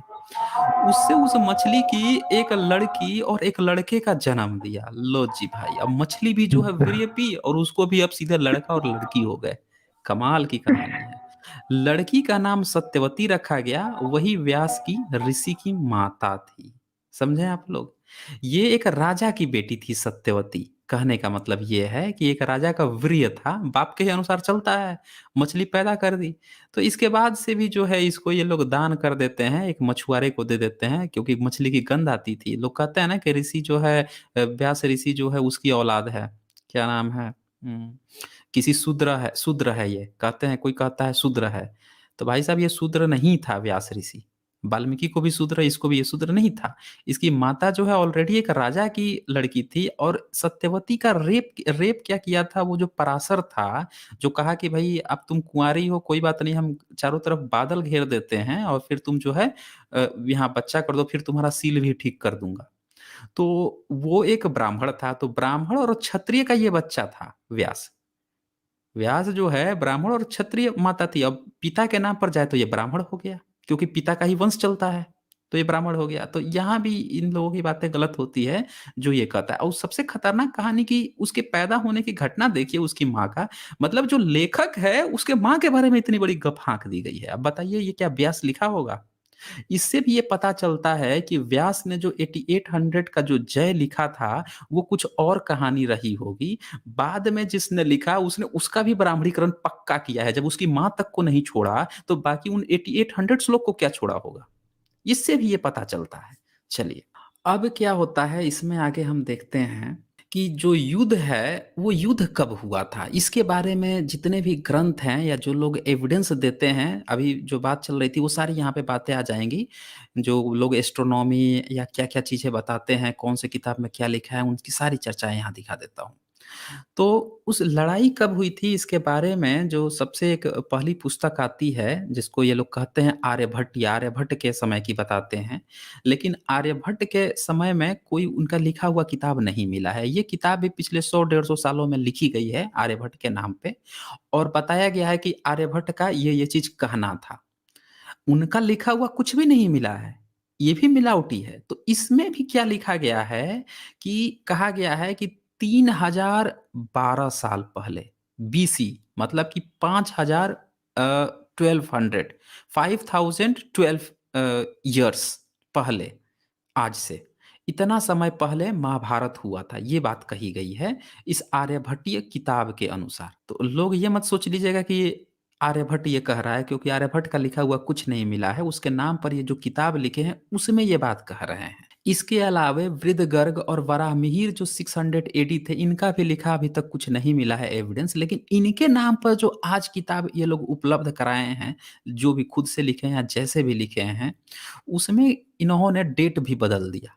आर्यभट्ट कह रहा है कितना, 300, ये कह रहा है ना 3012 बीसी। और अब जो है इसके बाद जो वराहमिहिर और वृद्धगर्ग के नाम पर जो ये किताब लिख रहे हैं, वो डेट बदल के सीधे देखिए कितना साल घटा दिए, 500 से ज्यादा साल घटा दिए, 563 ईयर्स का गैप मार दिया सीधे सीधे। मतलब 5th सेंचुरी का अगर आर्यभट्ट है, और 6th सेंचुरी का, या 5th और 6th सेंचुरी के आर्यभट्ट और बरहामिर, 100 साल के अंतर में ही इन्होंने 563 साल का गोला मार दिया। ये इन लोगों का लेखनी है। ये खुद ही वो नहीं है कि कितने साल पहले हुआ। तो उसके अनुसार अगर हम माने तो 5000 साल पहले, और इसके अनुसार माने तो कितना साल पहले हो जाएगा जी? 4500 साल पहले आ गया ना, सिंधु घाटी सभ्यता में ये आ गया, अगर वराहमिहिर के अनुसार माने तो इनके अनुसार इतना साल पहले महाभारत हुआ। अच्छा जी, आगे देखिए। श्री मोदक ने ग्रह विद्या संबंधी संकेतों के आधार पर उक्त युद्ध के 2500 ईसा पूर्व होने की बात कही है। ध्यान दीजिएगा, ये जो मोदक हैं, श्री मोदक, ये जो ग्रह विद्या की बात कर रहे थे ना कि अभी कौन सा नीलेश ओक है कि जोक है कि बीमारी है कि पता नहीं आलू बुखारा है, वो जो है उसने ग्रह विद्या के आधार पर जो सिद्ध किया है, तो उससे पहले जो है श्री मोदक जी सिद्ध कर चुके हैं कितना, तो 5025 ईसा पूर्व में। चलिए जी, वैसे तो 7000 हो गया, 5000 साल भी अगर इसी ईसा पूर्व है इसके अनुसार, तो 7000 साल 7025 साल पहले हो गया। 5000 साल पहले की भी बात करें तो ये मैच नहीं कर रही है वराहमिहिर से। सबसे खास बात ध्यान देना होगा, आर्यभट्ट से भी नहीं मैच कर रही है, बदल रहा है डेट। अच्छा, इसके बाद से वराहमिहिर के कुछ अनुयायी हैं, उन्होंने भी वराहमिहिर की जो बात थी कि इतना साल पुराना है, इसको फिर से चेंज करके अब ये इन्होंने अपनी किताबों में लिखा है कि 2604, मतलब 2604 ईसा पूर्व। ये भी कितना चला गया, 4600 साल पहले चला गया ना, उस समय का बता रहे हैं ये। देखिए डेट कितना वेरी कर रहा है, अलग अलग राइटर जो है, अलग अलग उसके अनुयायी है, वो है आज के जो है सबका वेरी कर रहा है, किसी का भी मैच नहीं कर रहा है। अच्छा जी, आगे देखिए। अब ज्योतिष के ही आधार पर शंकर बालकृष्ण दीक्षित ने महाभारत का युद्ध 1421 ईसा पूर्व, ये देखिए जी, ये देख लीजिए, 3400 साल पहले ये लेके गए। आज से 3400 साल पहले, जिस समय ये लोग तथाकथित वैदिक वैदिक काल्पनिक वैदिक युग बताते हैं, जिस समय आर्य आया था, ये इस तरह की बातें करते हैं, उस समय ये लेके चला गया किससे? तो ज्योतिष के आधार पे, जिस एस्ट्रोनॉमी के बात ये कर रहे थे कि उसके आधार पर नीलेश ने ओक ने जोक मारा है। देखिए जोक ही चल रही है, सबका डेटा अलग है। ये क्या करते हैं, किसी एक का पकड़ते हैं और बोलेंगे कि नहीं जी 5000 साल पहले महाभारत हुआ था, इसके तो सबूत महाभारत ही बता रहा है। तो ये क्या बाकी गधे हैं क्या? ये बाकी के जो निकाल रहे हैं अलग अलग, इनके अनुसार तो फिर 3400 साल पहले महाभारत हुआ। इनके अनुसार तो फिर कोई बता रहा है कि 4500 साल पहले हुआ, सिंधु घाटी सभ्यता चल रही थी, उसी समय महाभारत चल रहा था। है जी, पूरी फर्जी बातें हैं। हर सबने अलग अलग लिखा है, सबका ज्योतिष फर्जी है, किसी का भी सही नहीं है। अगर एक बात लिखी होती ना तो सबके डेटा एक होते। अच्छा जी, अब आर्कियोलॉजिकल एविडेंस दिखा देता हूँ। इसमें जो है ये डॉक्टर बीबी लाल हैं। बीबी लाल की एक सबसे खास बात ये है कि ये ना हिंदुत्व के प्रति बड़ा सॉफ्ट कॉर्नर रखते हैं। इनको लगता है बीबी लाल जी को कि कहीं से भी रामायण महाभारत का प्रमाण वगैरह खोद खाद के दिखा दे कि हाँ भाई कुछ था। तो इनको सौंपा गया था, इन्होंने देखिए क्या दिखाया है। ये लिखते हैं कि ये पुरातात्विक सर्वेक्षण के भूतपूर्व महानिदेशक थे डॉक्टर बीबी लाल। महाभारत कालीन स्थलों की खुदाई का यह मत प्रतिपादित किया है। ये खुद ही उसके अध्यक्ष थे, जो खोदा जा रहा था ना उसके ही अध्यक्ष थे, इन्हीं की अगुवाई में खुदवाया गया था। ये क्या कह रहे हैं, महाभारत का कथित युद्ध 1100 ईसा पूर्व से 900 ईसा पूर्व के मध्य हुआ। ये बात किसने लिखा? इसी शंकर बाल कृष्ण दीक्षित कृत भारतीय ज्योतिष, जिसने अभी ऊपर बताया था ना कि 1400 ईसा पूर्व, उन्होंने इनका भी हवाला दिया है बीबी लाल का, कि बीबी लाल भी आर्कियोलॉजिकल डिपार्टमेंट से ये चीज स्टेटमेंट खुद दिए हैं कि ईसा से 900 साल पहले से 1100 साल पहले हुआ है। यानी आज से 3000 साल पहले, 100 साल आगे 100 साल पीछे। इस समय जो है आर्कियोलॉजिकल डिपार्टमेंट के जो हमारे तथाकथित डॉक्टर बीबी लाल हैं वो बता रहे हैं। अब ये देखिए सबूत इनको कुछ नहीं मिला है। अगर इनसे पूछ लीजिए ना कि भाई साहब आपको कैसे पता चला कि उस समय कोई लड़ाई हुई थी, उस समय कोई युद्ध हुआ था, और वो युद्ध हुआ था वो कौरव का था या पांडव का था, नहीं सबूत है इनका। ये सिर्फ खुदाई किए हैं, और खुदाई में इन्होंने क्या बताया कि वहां पे ना कुछ पोट्रीज मिली, मतलब कि कुछ जमीन से वो मिले, खाने पीने की जो बर्तन होते हैं मिट्टी के वो मिले। तो वो जो बर्तन, उसके आधार पर इन्होंने तय किया कि जिन जिन जगहों का ये लोग नाम ले रहे हैं, जैसे कुरुक्षेत्र का या हस्तिनापुर का या फिर ये इंद्रप्रस्थ का नाम ले रहे हैं, उन उन जगहों की जब खुदाई हुई तो उससे ये पता चला कि यहाँ पे लोग जो है आज से 3000 साल पहले बसना शुरू हुए थे। वहाँ पे ये बात भी नहीं कही गई कि वहाँ पे लड़ाई हुई थी, उनके बड़े-बड़े महल मिले हैं, ये कुछ नहीं। वहाँ पे लोग बसने शुरू हुए थे। तो इन्होंने जो बात कही थी वो ये कही थी कि ये साबित होता है कि आज से 3000 साल पहले यहाँ पे लोग बसना शुरू हुए थे। उसको इन लोगों ने अंतिम टाइमलाइन मान लिया कि हाँ, ये कह रहे हैं कि उसी समय फिर लड़ाई हुई होगी, क्योंकि आदमी होने के अब प्रमाण मिल रहे हैं। ये पॉइंट था। इसको भी मैंने कवर किया है अपने वीडियोज़ में। वीडियो 177 है साइंस जर्नी पे, वहाँ पे मैंने जब रामायण का दिखाया था इनका पूरा खुदाई का सबूत, उसमें मैंने इस चीज़ को कवर किया है। यहाँ पे शॉर्ट में मैं बता रहा हूँ। अच्छा, इसके बाद से पुरातत्ववेता ही हैं डॉक्टर संकालिया, उनका भी कहना था महाभारत का युद्ध 1100 ईसा पूर्व से ज़्यादा प्राचीन नहीं हो सकता, क्योंकि उससे पूर्व भारत में लोहे का आविष्कार ही नहीं हुआ था। सुना आपने? लोहे का आविष्कार ही नहीं हुआ था आज से 3000 साल पहले तक। तो इसीलिए अगर महाभारत की नाम की कोई लड़ाई हुई भी होगी तो वो आज से 1100 ईसा पूर्व यानी 3100 साल पहले से पहले जा ही नहीं सकती। किसी ने भी जो है सिंधु घाटी सभ्यता मोहनजोदड़ो हड़प्पा से पहले नहीं ले जाए। इवन आपने देख लिया कि सारी किताबें जो हैं वो भी यही कह रही हैं, ग्रह नक्षत्र के माध्यम से जो चीज़ें आई हैं वो भी यही बातें कह रही हैं। तो इससे ये भी क्लियर होता है कि सभी लोगों ने नकार दिया, जो 5000 साल की बात हो रही थी उस चीज़ों को नकार चुके हैं सभी लोग। इसे कहीं से भी नहीं सिद्ध हुआ कि इस तरह की कोई लड़ाई हुई है। अब हुई भी होगी तो इससे अंदर, और इसके अंदर के तो आप बुद्ध काल में आ जाते हैं। इसके अंदर आप आएँगे 3000 साल पहले ईसा से नहीं इ इ तीन अ, ती आज से 3000 साल पहले या ईसा से 500 साल पहले, तो ईसा से 600 साल पहले से तो ये आ ही जाते हैं। 16 जनपद आ जाते हैं, वहाँ पे तो इनके सबूत ही नहीं मिलते। चलिए जी आगे और दिखाता हूँ आपको। अब यहाँ पे ये बता रहे हैं कि ये परस्पर मत ब्राह्मण में महाभारत में मिलने वाले ग्रह विद्या संबंधी संकेतों के आधार पर स्थापित किए गए हैं। इनमें एक दूसरे से कहीं सैकड़ों वर्ष का अंतर है तो कहीं हजारों वर्षों का। यदि महाभारत वास्तव में इतिहास ग्रंथ होता तो उसमें इतने परस्पर विरोधी संकेत न मिलते, जिनके आधार पर उपयुक्त या ऐसे ही परस्पर विरोधी परिणाम निकलते। इन विसंगतियों की विद्यमानता में महाभारत का इतिहास ग्रंथ नहीं कहा जा सकता है। तो क्लियर हो गया होगा आप लोगों को कि ये जो भी एविडेंस देते हैं ग्रह संबंधी हो या किसी आर्कियोलॉजी का, ये सब झूठ बोलते हैं। और पुरातत्व वालों ने तो इसे माना भी नहीं है 5000 साल पहले। फिर कौन मूर्ख जो है उसको बता रहा है कि ये द्वापर युग में हुआ था और कलयुग 5000 साल पुराना है और उससे पहले हमारी सभ्यता थी। आर्कियोलॉजिकल के जो हैं वो तो मान भी नहीं रहे हैं कि 3000 से पहले कोई लड़ाई-वड़ाई भी हुई थी। ये पूरा क्लियर है। चलिए आगे अब दिखाते हैं। इनकी दूसरी किताबों का भी हवाला दिखा देता हूँ कि इनकी दूसरी किताबों में क्या लिखा हुआ है ताकि और क्लियर हो जाए। क्योंकि ये लोग किताबें तो कम से कम आज से तो पहले ही लिखे हैं, चाहे मुगल काल में लिखे, चाहे ब्रिटिश काल में, उस समय इनकी क्या मान्यता थी। आज भले ही ये टेक्नोलॉजिकल युग में ये 5000 साल का गाना गा रहे हैं, लेकिन वास्तव में इसके पहले क्या गाना गाते थे मुगलों के काल में, ब्रिटिश काल में, वो इनकी किताबों से मिलेगा। ये देखिए, वायु पुराण।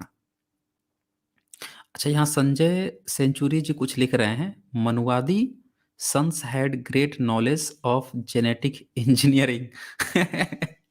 ये मजाक उड़ा रहे हैं। Okay okay Sanjay ji. अच्छा, तो यहाँ पे वायु पुराण है, मत्स्य पुराण है, ब्रह्मांड पुराण है, भागवत पुराण है। इनकी जब गणना करने पर युद्ध जो है 1924 या 1474 ईसा पूर्व सिद्ध होता है। देख लीजिए, ये 5000 नहीं बता रहा है, ये आपको बता रहा है आज से 3400 साल पहले, आज से ज्यादा 4000 साल पहले में भी थोड़ा सा कम है। वहां से भी आप देखिए 76 ईयर्स कम है, मतलब 4000 साल से भी कम है, इतना बता रहा है, या तो 3500 साल के करीब बता रहा है। अच्छा, दूसरे जो है कुछ पुराणों में महापद्मानंद और महाभारत के युद्ध के बीच का समय का उल्लेख किया है।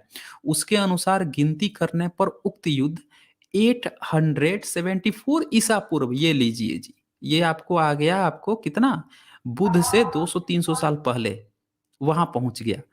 किसके अनुसार? तो महापद्मानंद महाभारत के युद्ध के बीच कुछ पुराणों में, ये जो कुछ पुराण है इसमें महापद्मानंद है और इसमें जो युद्ध हुआ है उसको बता रहा है कितना, बुध से 200-250 साल पहले, उस समय पहुंच रहा है। ये देखिए, कथा सरित सागर के अनुसार यह युद्ध 700 ईसा पूर्व हुआ। लीजिए जी, ये बुध के करीब आ रहा है, अब बुध से मात्र 100 साल का अंतर रह गया। अच्छा जी, विष्णु पुराण के मुताबिक यह युद्ध 1500 ईसा पूर्व प्रमाणित होता है। अच्छा जी, ये देखिए 1500 ईसा पूर्व, 1500 ईसा पूर्व कितना हो गया, 3500 साल, 3500 साल ये पहुंचा दिया विष्णु पुराण। मगध के इतिहास के आधार पर श्रीदत्त ने इस युद्ध को 1250 ईसा पूर्व में होने की बात कही है। 1250 ईसा पूर्व मतलब आज से कितना हो गया, 3250 साल हो गया ना, हाँ 3250 साल पहले इतना हो गया। कहीं से भी कोई 5000 साल नहीं पहुंच रहा है। भारत की धार्मिक परंपरा इस युद्ध को 5000 ईसा पूर्व मानती है। हाँ जी, 7000 साल पहले धार्मिक परंपरा मान रही है, कोई 5000 साल पहले कहता है। लेकिन इनकी जो किताबें हैं वो खुद ही नहीं कह रही हैं कि 5000 साल पहले। पता नहीं कौन ढपोर संख है जो 5000 साल का हवा उड़ा रखा है। देख लीजिए आप लोग, ये तमाम सबूत हैं। इनकी किताबें, ये खुद ही एकमत नहीं है कि कब हुआ था। अरे कहाँ से एकमत होते हैं, इनको पता रहता तब तो कि ये युद्ध कभी हुआ था।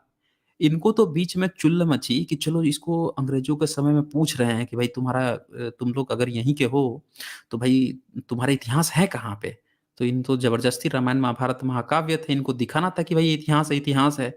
जिसको जो मन में आया वही उसमें गप हाँकना शुरू कर दिया। जब अंग्रेजों ने मैच कराया, कलेक्शन करिए किया, तब पता चला कि अच्छा, इसने तो कह रहा है कि 2000 साल पहले, कोई कह रहा है 2500 साल पहले, कोई कह रहा है 3500 साल, सबका अलग-अलग भाग रहा है डेट। चलिए जी, कुछ और आपको अब दिखा देता हूँ। अब ये सवाल आया इसके बाद से कि भैया अब रामायण पुराना कि महाभारत पुराना? ये भी सवाल खड़ा हो जाएगा। जब आप इतना पीछे तक आ रहा है रामायण महाभारत इनकी किताबों से, वैसे तो ये महाकाव्य है, मतलब कि ऐतिहासिक है ही नहीं। जो लिखे हैं उसके आधार पर ये टाइमलाइन दिखाया हुआ। कोई ये भी ना सोचे कि इससे इतना पहले हुआ था, नहीं हुआ था जी, ये काल्पनिक है पूरी तरह से। ये इनकी किताबों में इतना दिखा रहा था। अब मैं आप लोगों को थोड़ा-सा और चीज़ दिखा देता हूँ कि रामायण महाभारत का जो कंट्रोवर्सी है, कौन पहले था या बाद में कौन था। रामायण का जब आप किताब पढ़ेंगे ना उत्तरकांड, तो उसमें आपको अर्जुन से लड़ाई भी दिखाया गया है। अर्जुन से लड़ाई हो रहा है, ठीक है? रामायण में लिखा हुआ है। अब रामायण बताइए महाभारत की बात कर रहा है। पूरे उत्तरकांड में जो है कई ऐसे चैप्टर है वहाँ बात कर रहा है। दोनों के ऋषि-मुनि मैच कर रहे हैं।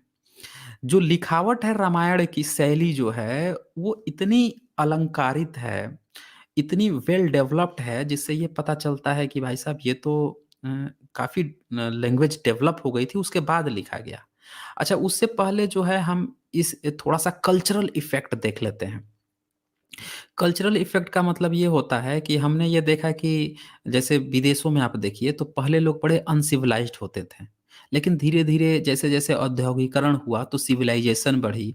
आज विदेशों की जो सिविलाइज़ेशन है, खाने-पीने का तरीका है या जो तौर-तरीके हैं, उसको पूरी दुनिया पसंद कर रही है, उसको सिविलाइज़ेशन माना जा रहा है।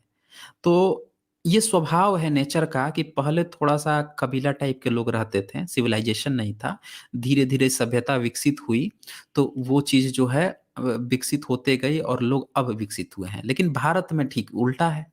ये आपको बताएँगे कि हमारे यहाँ जी सतयुग हुआ करता था। उसमें ना बड़े सद्भावना थी, बड़ी अच्छी-अच्छी चीज़ें थी जी। फिर ना थोड़ा-सा खराब हो गए जी, फिर त्रेता युग आ गया और खराब हो गए जी, द्वापर युग आ गया। अब पूरे बर्बाद हो गए जी, तो कलयुग आ गया। आपको पता है ये क्यों कहा जाता है? इसका एक ही कारण है, इसको आप बस बुध से फिट कर दीजिए, सारी कहानी क्लियर हो जाएगी। जी बुध आ गए, तो बुध आए तो उन्होंने पूरे भारत में एक सभ्यता संस्कृति दे दी। लोग इतने अच्छे हो गए जी, लोग बुध की राह पर चल निकले जी, सारे राजा-महाराजा उनके राह पर निकले जी, पूरा सिविलाइज़ेशन क्रिएट हो गया जी। बस वही सतयुग है। सम्राट अशोक आए, उन्होंने सारी चीज़ों को फैला दिया, जी बस वही सतयुग है। एक्चुअल में जब बौद्ध संस्कृति भारत से सभ्यता संस्कृति जब नष्ट कराई गई या परिवर्तित कराई गई 9वीं-10वीं सदी के बाद, तो ये जब जो लोग याद करते थे, उसी को सतयुग कहते थे कि यार पहले कितना अच्छा था, कितने अच्छे लोग होते थे। इसीलिए भारत में उल्टा है। पूरी दुनिया कहती है कि हमारे यहाँ कबीला हुआ करता था। हम लोग धीरे-धीरे जाके अब सिविलाइज़्ड हुए हैं। अब भारत में उल्टा होता है कि नहीं जी हमारे यहाँ तो सतयुग हुआ करता था, हम धीरे-धीरे बर्बाद हुए हैं। सही भी है भारत में। केवल आपको उस टाइमलाइन सतयुग को फिट करना है बुद्ध और सम्राट अशोक के इर्द-गिर्द। देखिए कैसे सही निकलता है। फिर उसके बाद से धीरे-धीरे अनसिविलाइज़ेशन आती गई। मुस्लिम आए तो आपको पता ही है फिर क्या हुआ है। अंग्रेज आए तो फिर से आपको सिविलाइजेशन आया है। तो ये कलयुग उसी को कहते हैं। चलिए जी। तो ये बातें वही दिखाई जाती है कि महाभारत में अब महाभारत का सिविलाइजेशन दिखाया जाता है कि महाभारत में क्या करते हैं कि बहू-बेटियों को उठा लाते थे। मतलब कबीला टाइप का था। जैसे एक औरत है उसी से पाँचों भाई काम चला रहे हैं। बड़ा अब असभ्यता की बात हो रही है। तो वो जो चीज़ है ना, उससे जो है ये पता चला कि उस समय बड़ा कबीला टाइप के लोग रहते थे। लेकिन जैसे-जैसे सिविलाइज़ेशन बढ़ा तो वो चीज़ रामायण में देखने को मिली कि सबके पास एक पत्नी है। ये बातें उसमें आती है तो उससे ये पता लगाया गया कि हाँ रामायण जो है बाद में लिखी गई और भी मैं सबूत दिखाऊँगा। इस पर ये लास्ट पॉइंट देखिए, इस दृष्टि से देखने पर महाभारत पहले और रामायण बाद में बनी प्रतीत होती है।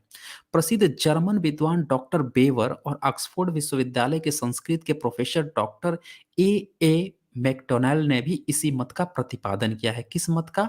कि जो सभ्यताएँ असभ्यता से सभ्यता की ओर जाती हैं।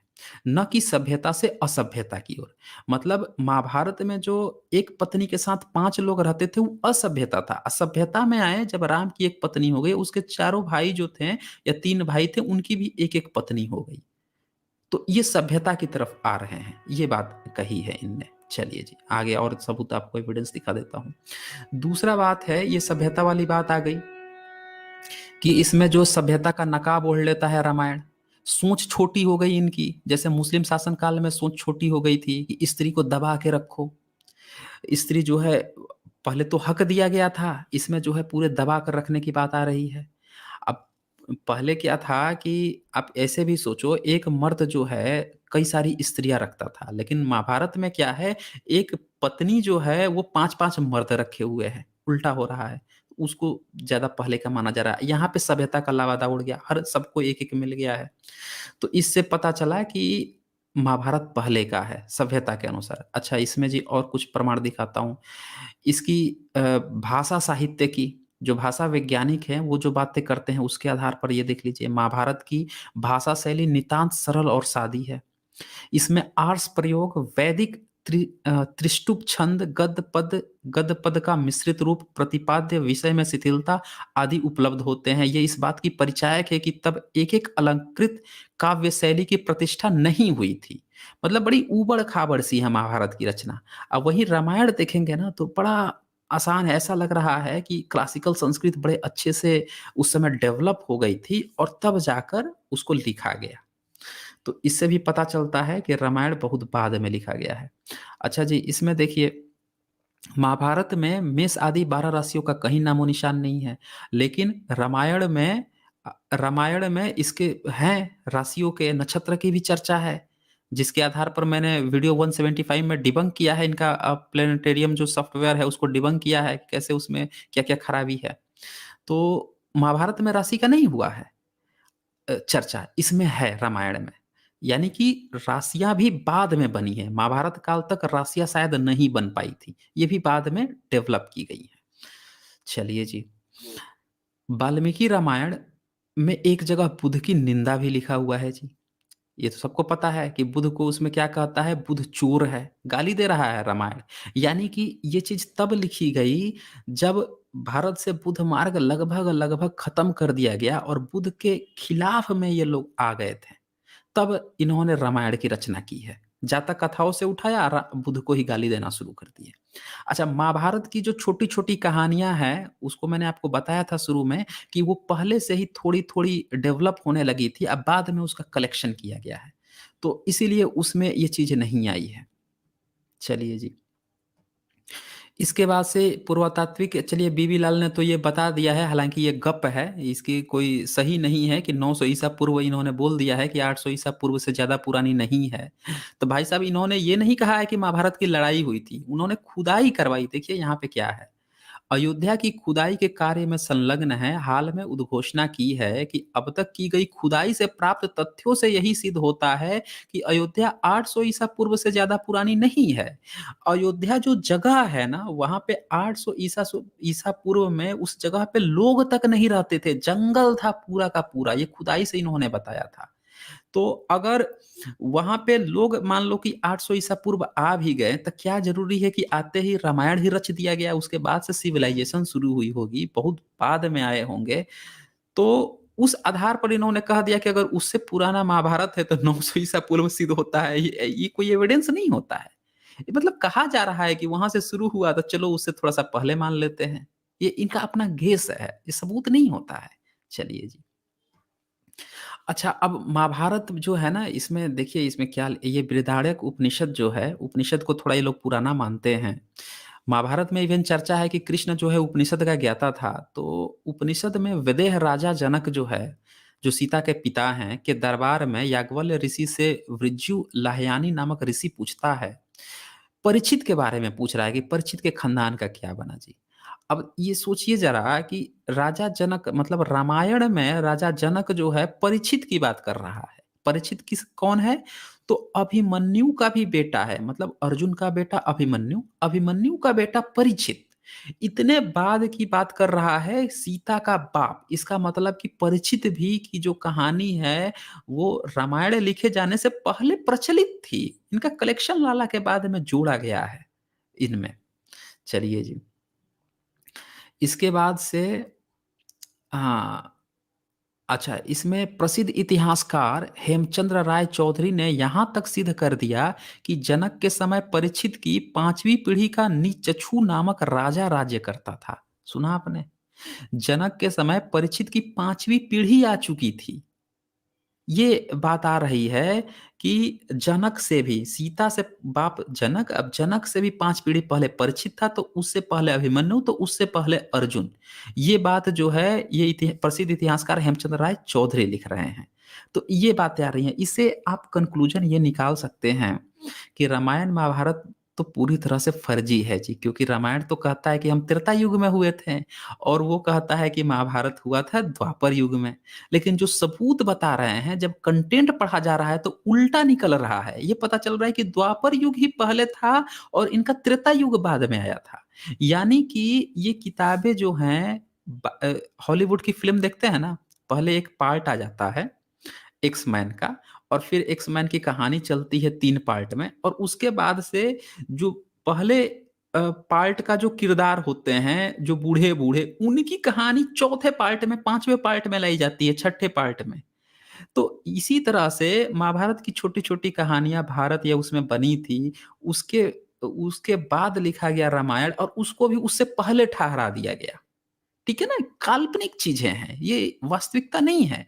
कंटेंट जब आप पढ़ते हैं तब इनकी वास्तविकता पता चलती है कि कितनी धूर्तता है। लोग डिटेल्स में नहीं जाते हैं, इसीलिए ये नहीं समझते हैं।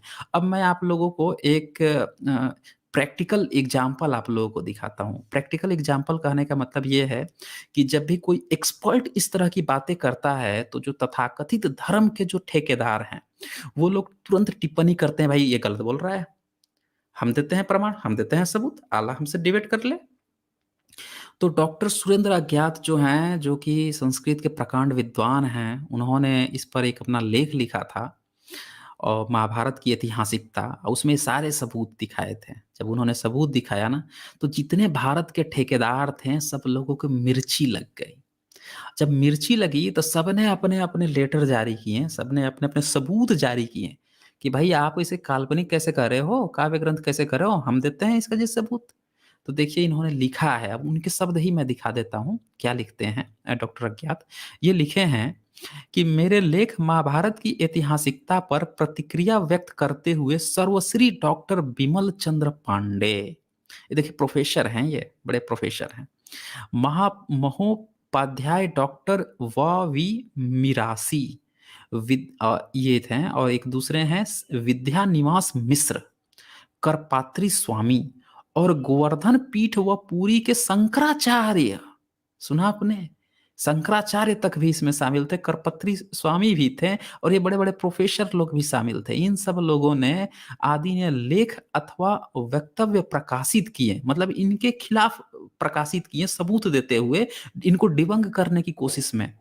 अब देखिए इसमें क्या हुआ जी, जिनमें इन लोगों ने महाभारत की ऐतिहासिकता को सिद्ध करने के उद्देश्य से कई तर्क दिए हैं। उन पर विचार करना आवश्यक है ताकि प्रबुद्ध पाठक किसी निश्चित तथ्य तक पहुंच सके। तो उन्होंने जो उनको डिबंक करने की कोशिश की, उसका इन्होंने जवाब दिया, आलोचना और आपत्तियों का उत्तर, कि भाई कैसे ये चीजें गलत हैं, आप लोग कैसे इसको सपोर्ट कर रहे हो। तो उन्होंने जो सबूत दिया था वो सबूत पहले देख लीजिए। सबसे पहले इन लोगों का कहना है कि महाभारत एक इतिहास ग्रंथ है, और इतिहास ग्रंथ है तो इसका साक्ष्य आदि पर्व का जो 62 श्लोक है, 62 चैप्टर का 20 श्लोक है, वो कहते हैं कि यहाँ पे लिखा हुआ है जयो नामे हितास्योयम। ये इसका मतलब कि जय नाम का इतिहास है। ये कह रहे हैं कि उसमें खुद आदि पर्व में लिखा है 62 चैप्टर के 20 में कि जय नामक इतिहास है।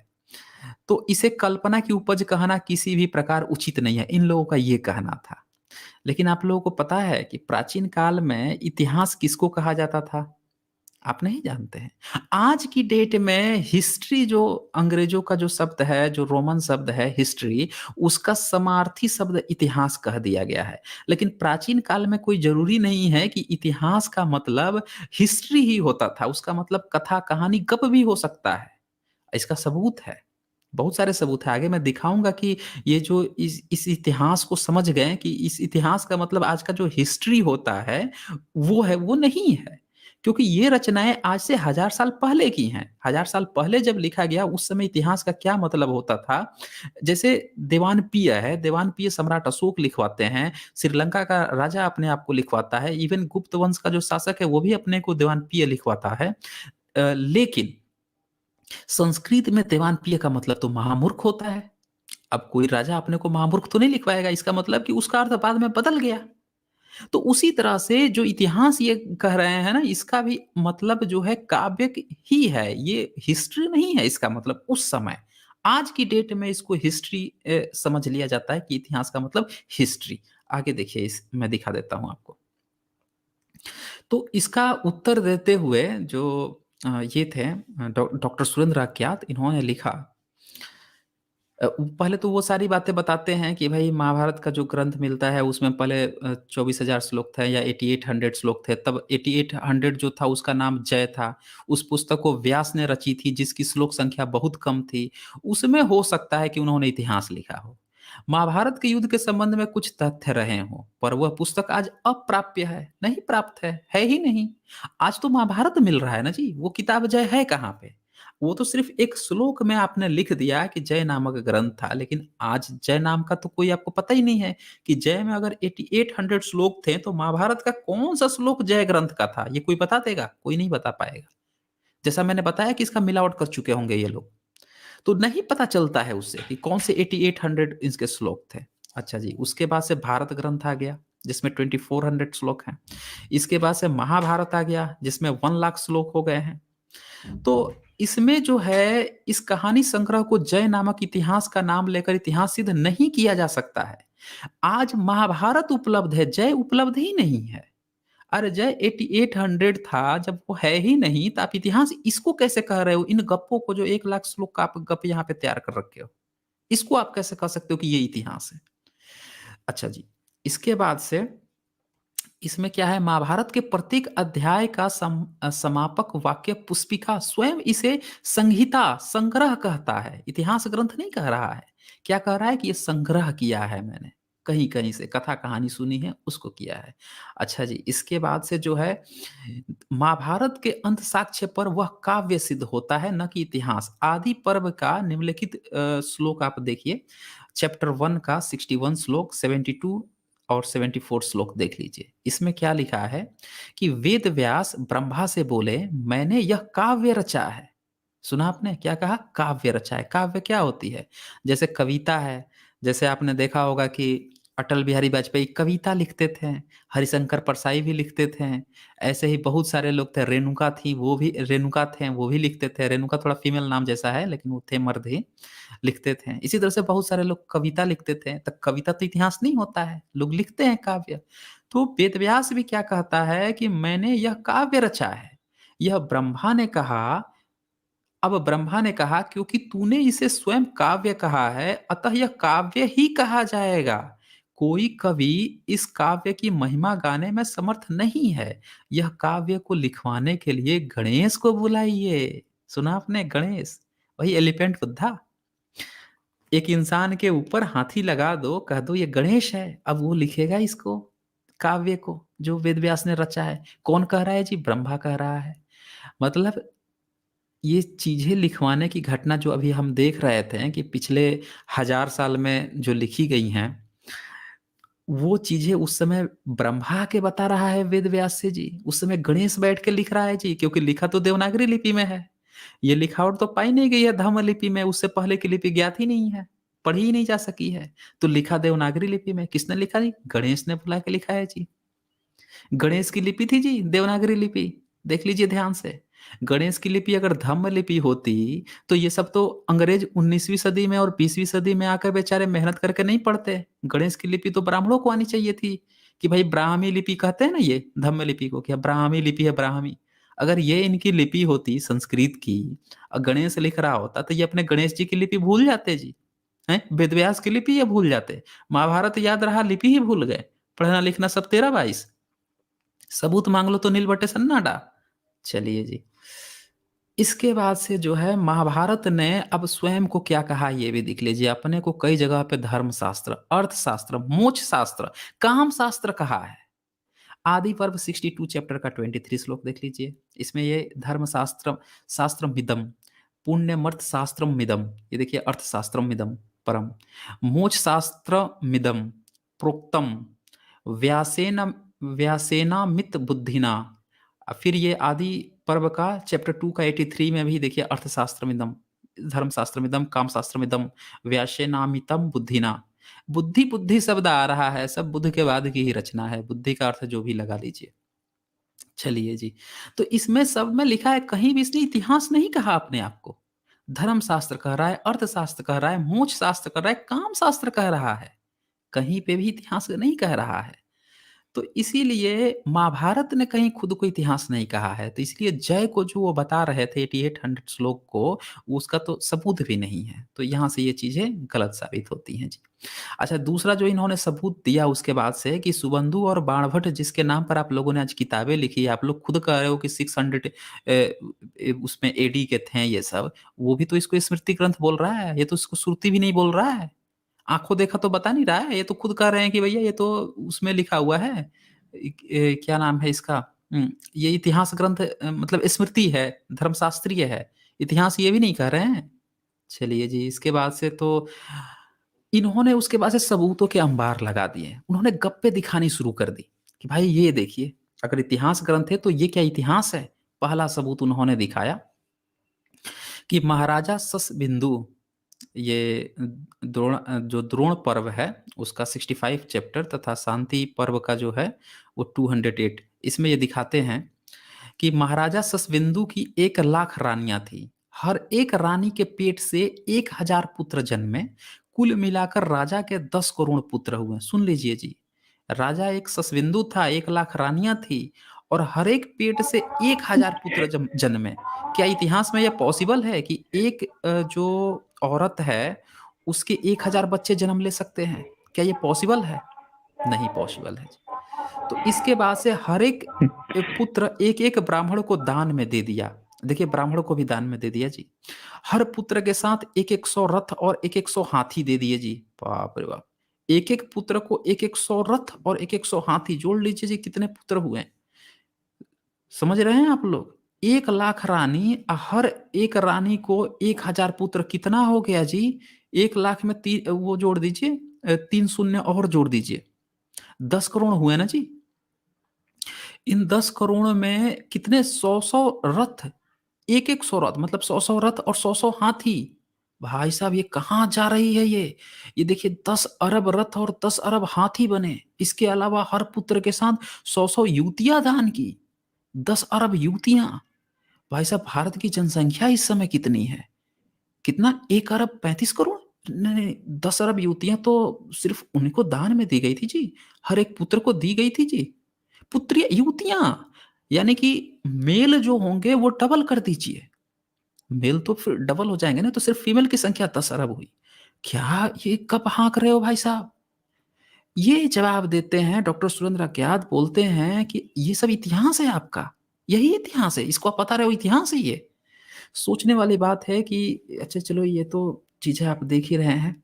दूसरा इन्होंने दिया कि 1,60,000 गौवे, एक राजा हर रोज प्रातः 1,60,000 गौवे, 10,000 घोड़े और 1,00,000 स्वर्ण मुद्राएं दान किया करता था। यह काम वह लगातार 100 वर्ष से करता रहा। सुना आपने? काउंट कर लीजिए जी, ये देखिए कितनी बड़ी संख्या हो रही जी। मुझे तो काउंट करने का भी मन नहीं कर रहा है। ये देख लीजिए, ये देखिए 3 अरब, देख रहे हैं, 3 अरब 65 करोड़। भाई साहब, इतने स्वर्ण मुद्राएं दान की, क्या बात है। इतने घोड़े, ये घोड़े भी देख लीजिए जी। और ये देखिए, ये क्या है ये? भाई साहब, इतने बड़े, अब मुझे काउंट करने का नहीं मन कर रहा, इतने बड़े आंकड़े देख के। ये गप्पे लिखी हुई हैं, ये एक राजा इतना दान करता था। पूरे भारत की नहीं बात हो रही है, सिर्फ एक राजा की बात हो रही है। इतने हजार गौवे, 10,000 घोड़े, भाई साहब क्या ये नौटंकी है। चलिए जी, थर्ड पॉइंट वही अछौड़ी सेना वाला जिसके हम बता चुके हैं कि खाने पीने इतने हाथियों के खिलाने के लाने पड़ जाए पूरे भारत के, पूरे विश्व में अगर खिलाने हो ना तो इनके हालत खराब हो जाएंगी। ये देखिए घुड़सवार, ये तो हम लोग ऑलरेडी देख चुके हैं जी। इसके बाद से इन्होंने एक और गप दिखाई थी कि युद्ध में पांडवों की सेना के प्रधान सेनापति धृष्टद्युम्न और महाभारत की नायिका द्रौपदी की उत्पत्ति का जो विवरण आदि पर्व में दिया गया है, अध्याय 166 के 39 से 44 श्लोक में दिया गया है, उसमें इतिहास वाली कोई बात नहीं है। दोनों की उत्पत्ति हवन कुंड से बताई गई है। बताइए, हवन कुंड से बच्चा पैदा होता है। महर्षि याज हवन कर रहे थे, जल रही आग में से धृष्टुम और द्रौपदी निकल आए जी। यह विवरण एक जोरदार गप से कम नहीं है। क्या कभी जल रही आग की लपटों से भी आदमी पैदा होते हैं?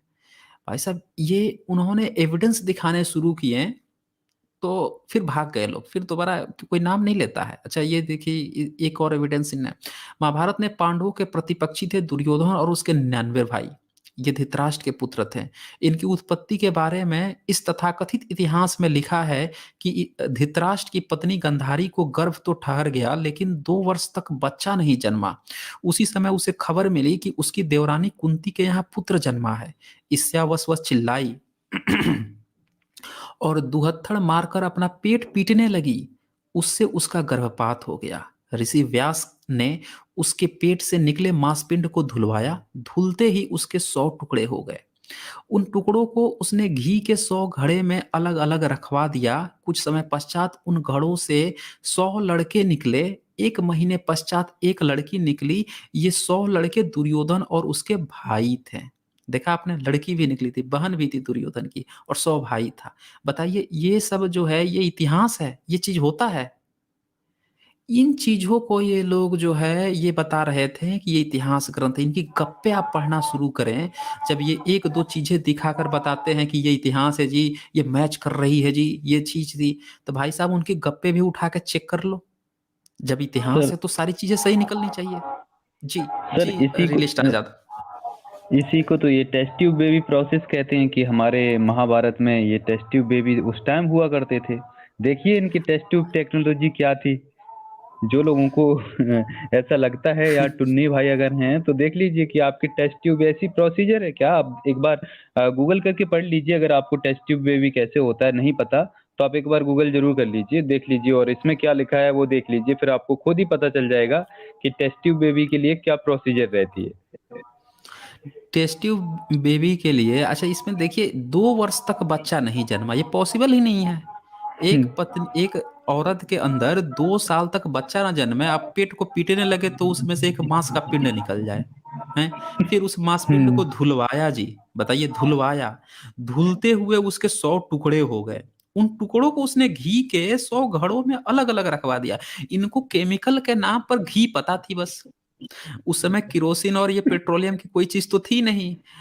ये लोग टेम्परेचर भी नहीं जानते थे कि टेम्परेचर कम या अधिक होना, उस पे भी इनका कुछ नहीं था। बस एक लिक्विड जानते थे, घी। अच्छा, दूध की बात ये नहीं करते थे। घी क्योंकि दूध तो कुछ दिन में खराब हो जाता है, फट जाता है, दही भी खराब हो जाती है, फट जाती है। घी ही एकमात्र ऐसी है जो नेचुरल रूम टेम्परेचर पर कुछ समय तक रहती है। तो ये लोग हर जगह घी को ही डाल देते थे। जहां पे भी थोड़ा सा समय ज्यादा लगना होता था वहां बोल देते थे कि भाई घी डाल दिया जी। यही इनका एकमात्र केमिकल था। इनको पता ही नहीं है, इसको टेस्ट ट्यूब बेबी कहते हैं, बेवकूफ सब। और सर वैसे भी इनको ये भी नहीं पता टेस्ट ट्यूब बेबी, अभी ये लोग समझते भी नहीं है भाई टेस्ट ट्यूब बेबी जो कर होता भी है उसकी प्रोसीजर भी तो देखिए। इस इंसान का स्पर्म लिया जाता है और उसके बाद फिर मादा का जो एग लिया जाता है, उन दोनों हाँ, को एग लिया जाता है आर्टिफिशियली। हाँ, आर्टिफिशियली उसका निषेचन होता है। हाँ।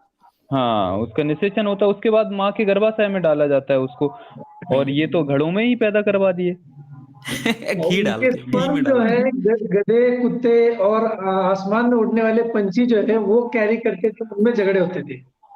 इनका जी इनको जी। पता नहीं कौन सी लैंगिक बीमारी होती हुआ करती थी, और उसके बाद जब बच्चा पैदा करने के बाद आती थी तब ये मांस के टुकड़े गिरे जा रहे हैं, उसमें से ये गड्ढे में डाल रहे हैं। इतनी मतलब वाहियात बातें।